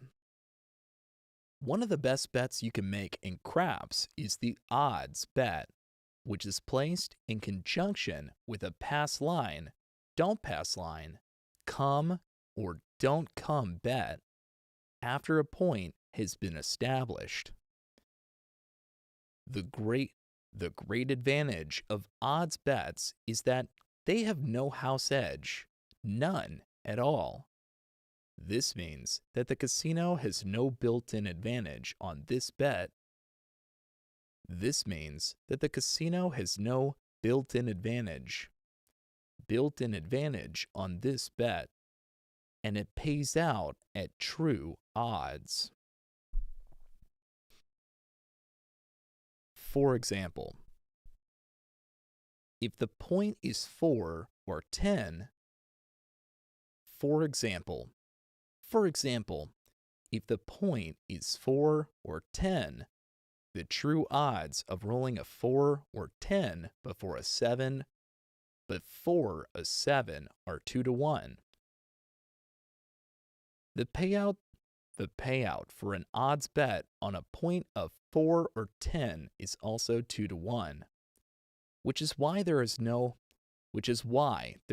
house edge. This bet is often called a free odds bet because it offers the best possible payout with no disadvantage to the player. However, to make an odds bet, you must first place a pass line, don't pass line, come or don't come bet. So the overall house edge will depend on the combination of these bets.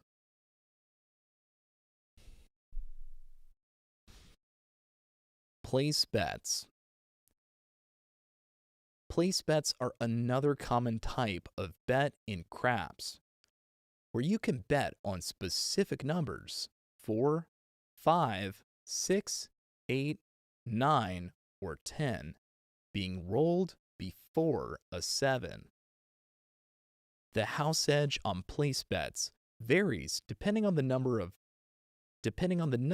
you're betting on. For instance, the house edge on a place bet on 6 or 8 is around 1.52%, which is relatively low.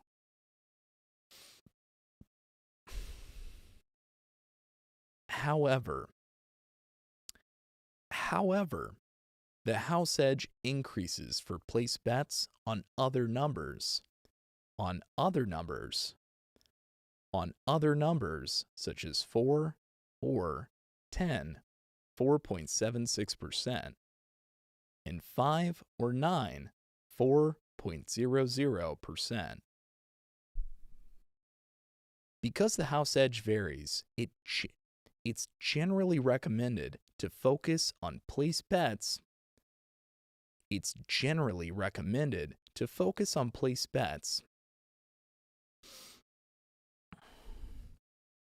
Because the house edge varies,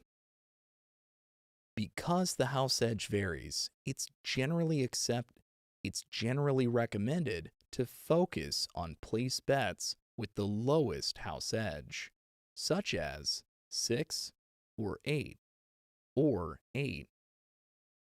If you decide to use this betting strategy. Field bets, Big 6 and Big 8, and Big 8, and Big 8, and Big 8. Whatever. Field bets are one-roll bets, meaning they are decided on the next roll of the dice.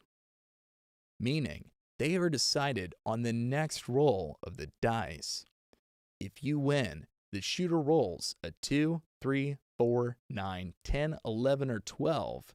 The house edge. You win if the shooter rolls a 2, 3, 4, 9, 10, 11, or 12. The house edge on field bets is about 2.78%, which is higher than the pass line, and come bets, but still relatively low compared to other bets in craps. Big 6 and Big 8 bets are bets that the shooter will roll on a 6 or 8 before rolling a 7.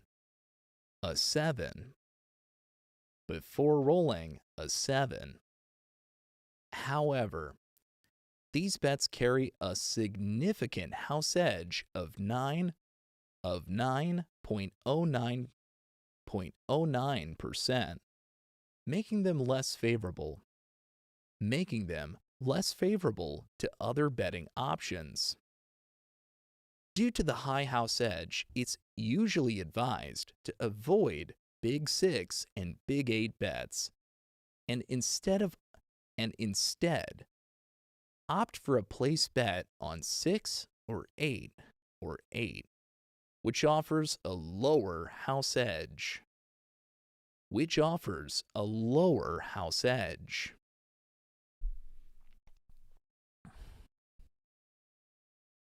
Proposition bets.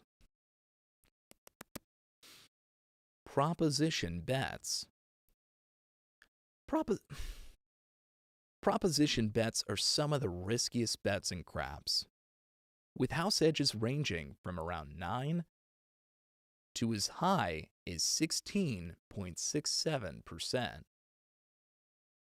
These are one-roll bets placed in the center of the table on outcomes like the shooter rolling a 2, 3, 7, 11, or 12 on the next roll.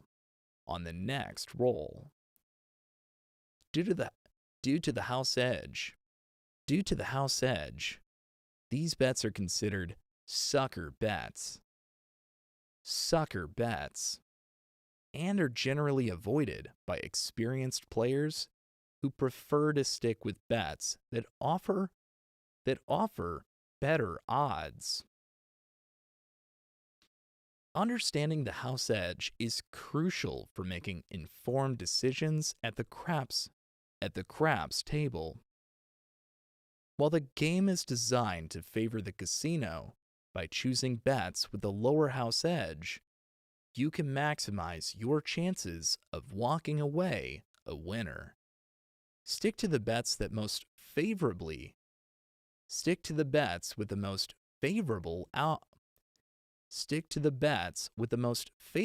odds.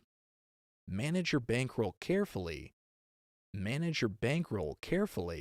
and always play within your limits.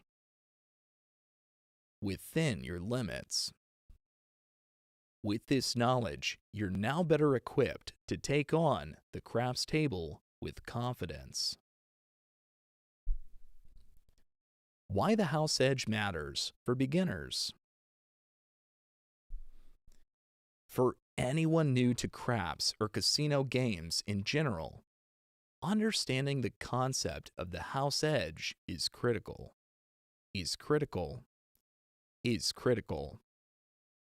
The house edge is a measure of the built-in advantage that the casino holds over the player, over the players, over the players. It's expressed as a percentage and represents the average loss you can expect to incur for each bet you make over the long run. Over the long run. For beginners, grasping why the house edge matters can significantly grasping why the house edge matters can significantly influence your gaming strategy and overall experience. And overall experience. Grasping the basics. At its core, the house edge is about understanding that the casino is designed to win over time. Is designed to win over time. While luck plays a significant role in any game of chance, the house edge ensures that, on average, the casino will always come out ahead. For beginners, knowing the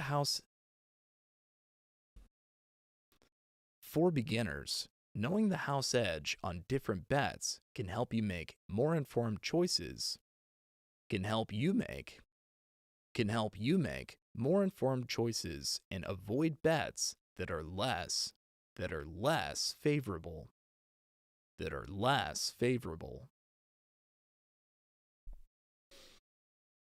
Impact on your bankroll. The house edge directly affects how long your money will last and how much you can expect to lose in the long term. Bets with a lower house edge can give you a better chance of extending your playtime and making your bankroll last longer.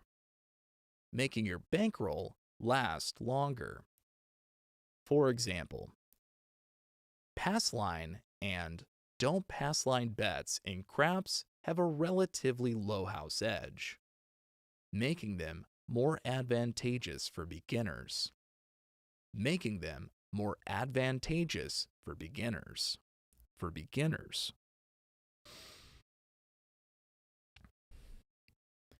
By focusing on these bets, you can maximize your chances of having a longer, more enjoyable session at the table.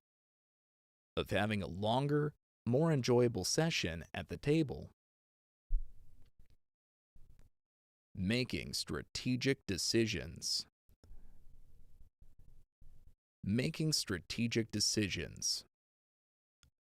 Understanding the house edge helps you make strategic decisions about which bets to place.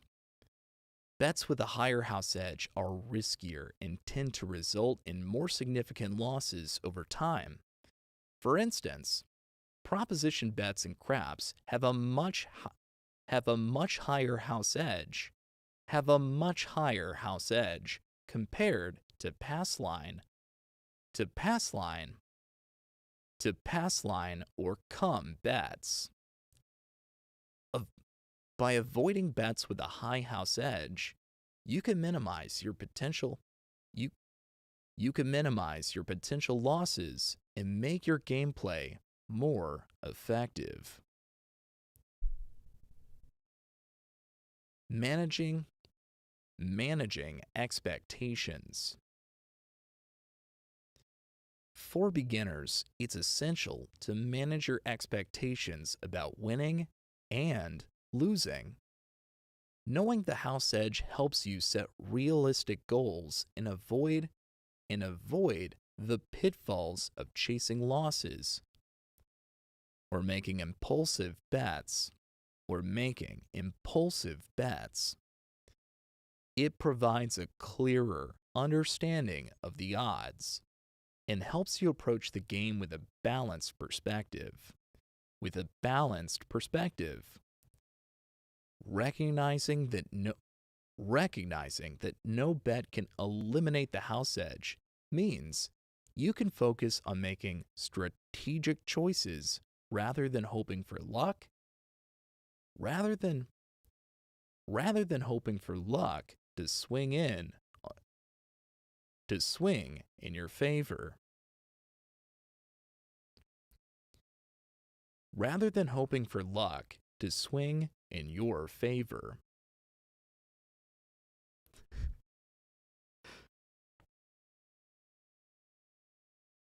You're good. You can come down. You're fine. You're fine.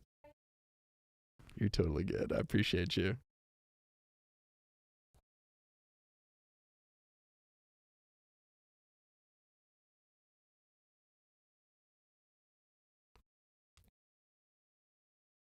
Enhancing your enjoyment. When you understand the house edge, you're more likely to enjoy the game. By sticking to bets with a lower house edge, you can extend your playtime and experience more of the excitement that craps has to offer. This knowledge allows you to make informed decisions, avoid common mistakes, and approach the game with greater confidence.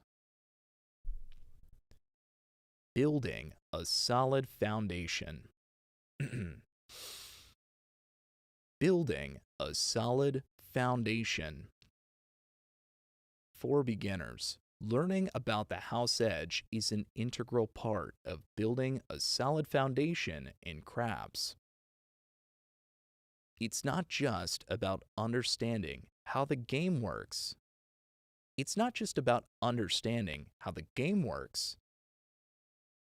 But also about how to approach it strategically.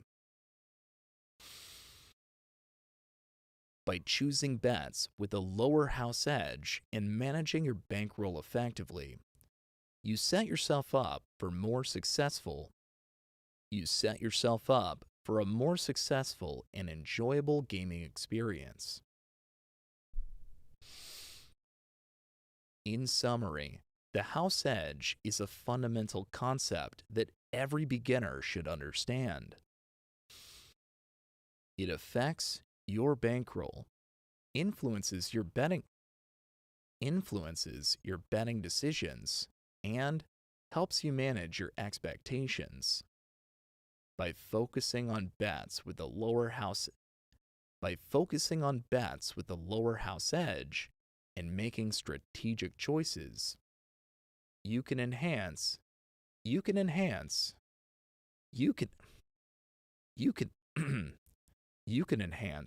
overall experience and increase your chances of success at the craps table. Tips for minimizing the house edge.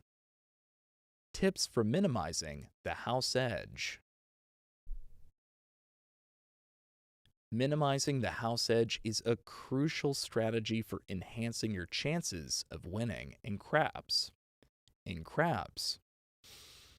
By focusing on bets with a lower house edge and employing effective strategies, you can maximize your gameplay experience and extend your bankroll. Here are some practical tips to help you reduce the house edge and make the most out of your time. At the craps table. 1. Stick to pass line and don't pass line bets. One of the simplest ways to minimize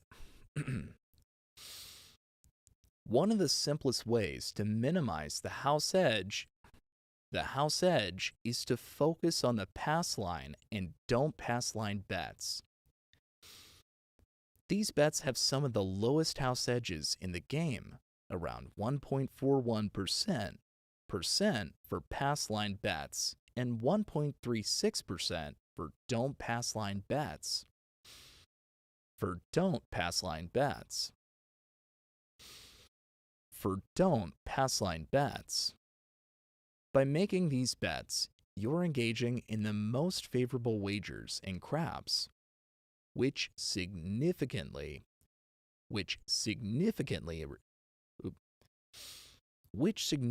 reduces the casino's advantage over you.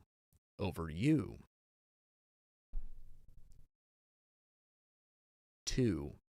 Take advantage of odds bets. Odds bets are unique in craps. Odds bets are unique in craps because they come with no house edge at all. After placing a pass line or don't pass line bet and a point has been established, you can make an odds bet. This bet pays true odds and enhances your overall odds without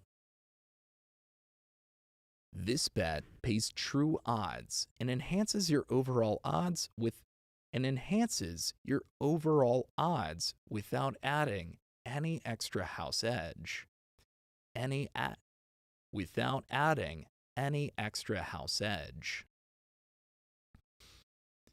Always consider placing odds bets when possible to improve your chances and leverage of the no house edge aspect of this wager.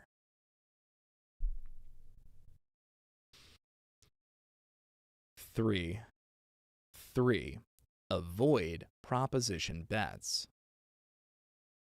Proposition bets found in the corner of the craps table typically have a much higher house edge compared to other bets. These bets, which include one-roll outcomes like any 7 or hardways, can have a house edge ranging from 9% to 16.67%. Due to the high risk associated with these bets, it's generally advisable to avoid them and focus on bets with lower house edges.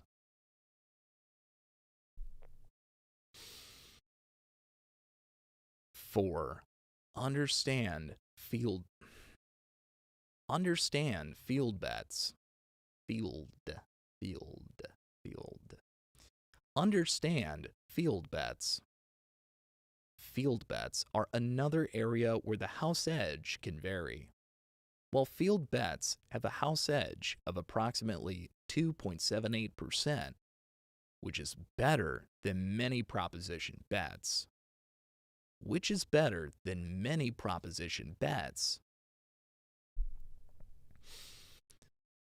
They still offer less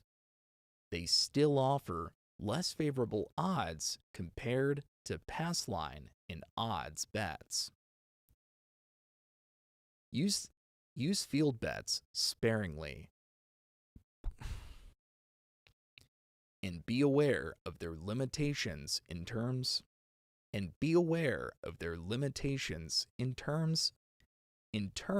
of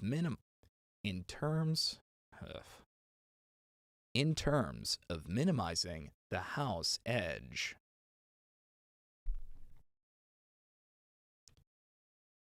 5. Make use of place bets wisely.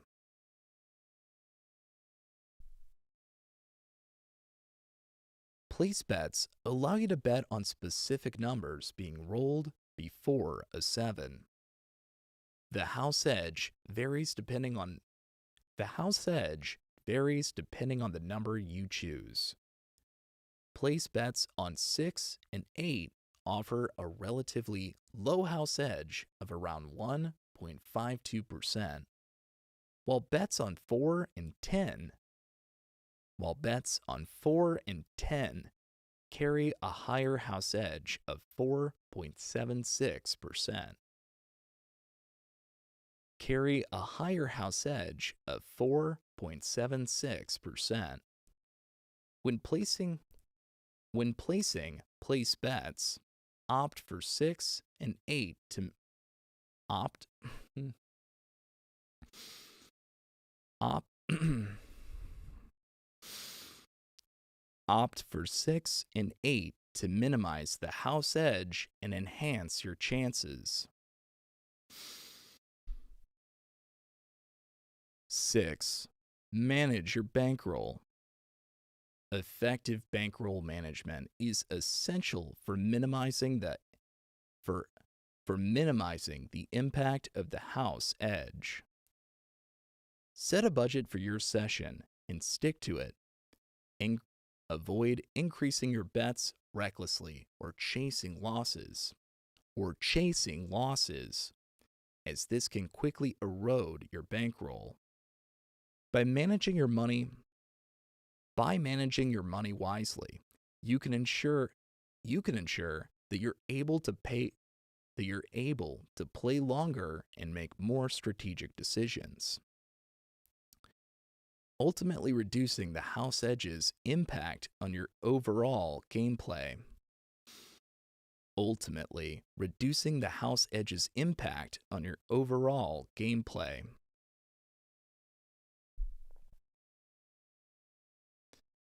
7.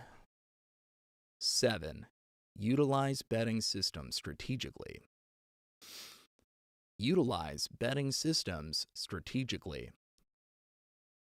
Some players use betting systems to try to minimize the house edge and improve their chances of winning. Systems such as the martingale or paroli involve adjusting your bet size based on previous outcomes.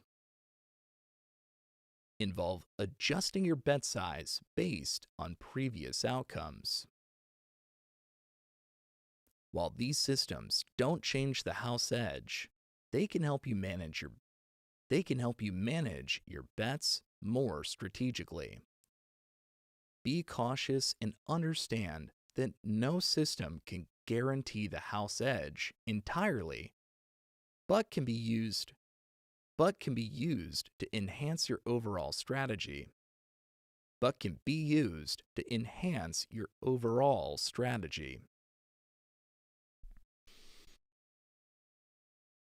8. 8.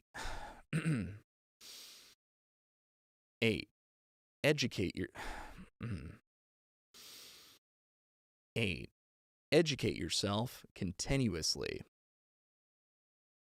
The more you know about craps, the better equipped you'll be to minimize the house edge. Take the time to learn about different steps. Take the time to learn about different types of bets, odds, and strategies. Familiarize yourself with the rules and nuances of the game. Oh, what's up? Oh, you're fine. Familiarize yourself with the rules and nuances of the game to make more informed decisions. By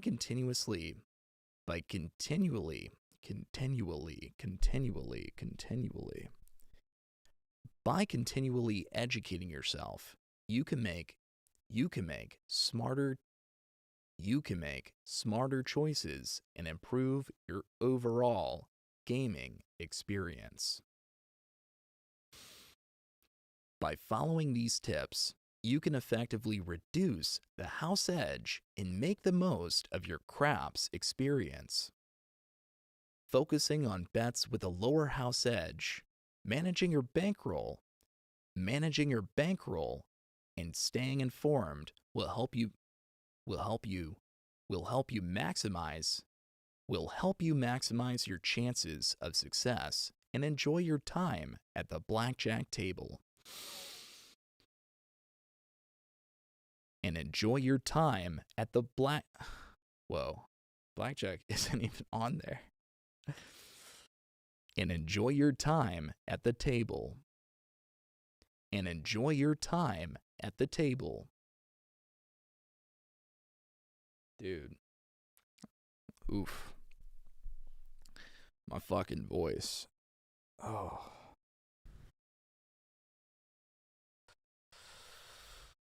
Oh. Yeah.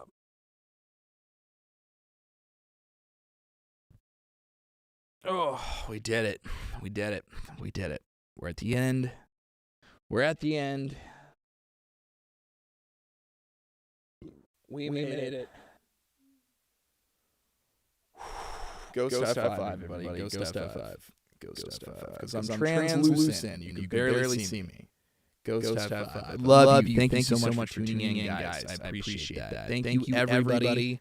Thank you, everybody. Thank you for tuning in. Thank you for showing your support. We got a couple new faces in the chat today, so I was really happy to see all you guys. Welcome to the chat. Good to see you. Thank you so much for scrolling in, stopping by, showing some love. I appreciate that. Thank you for being my 80th follower. Thank you. I appreciate it. Lila, thank you for the bits. You were amazing. I know you already went to bed, but if you're seeing this on the playback, thank you so much for that. I appreciate you. Thank you again for donating $1 to the charity that we're supporting as well. Thank you. And Joshua James, good to see you in here as well. Welcome back in. Been a long time, and maybe I'll see you in another 6 months. Who knows? We'll see, my man. We'll see. Who else? Yo, AJK, welcome in on the YouTube chat. Hold up. Let me make sure this isn't duplicated. All right, that's good.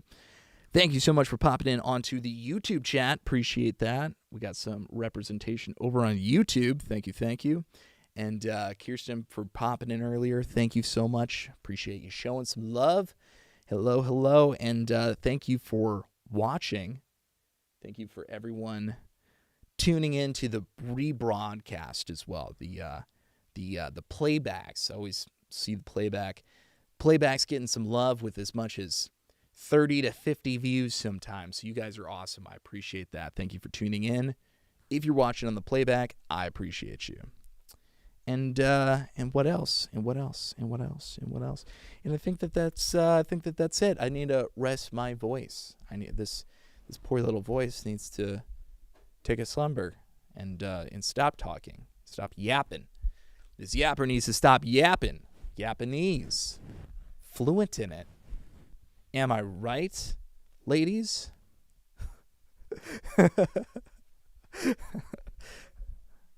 All right. Well, that's it for me tonight. Thank you so much for popping in. I appreciate you. And you guys just saw us complete one more project. So we're going to upload this tomorrow probably. I'm going to do as much as I can with editing, but I'm not going to lie. I'm probably going to crash like real soon. So I'm going to do as much as I can to edit this ASAP Rocky. Rihanna would be proud. And we are going to put this in and submit it, and hopefully it's going to be submitted later today. If not tomorrow, I'm going to be like, I'm so sorry. We promised it was the weekend, but here it is on Tuesday. I am so sorry. Here's the submission. And hey, we did it. This was a super tight turnaround. We barely made it. We made it a little bit over. But I think we're improving the workflow. I think we're getting better with pushing these through. I'm pushing myself a little too much on this, to be honest, but we improve. We evolve, and we get better. We challenge ourselves, and we drill down things that we're bad at, and we get better. And I won't stop until I'm the best. All right, I love you guys.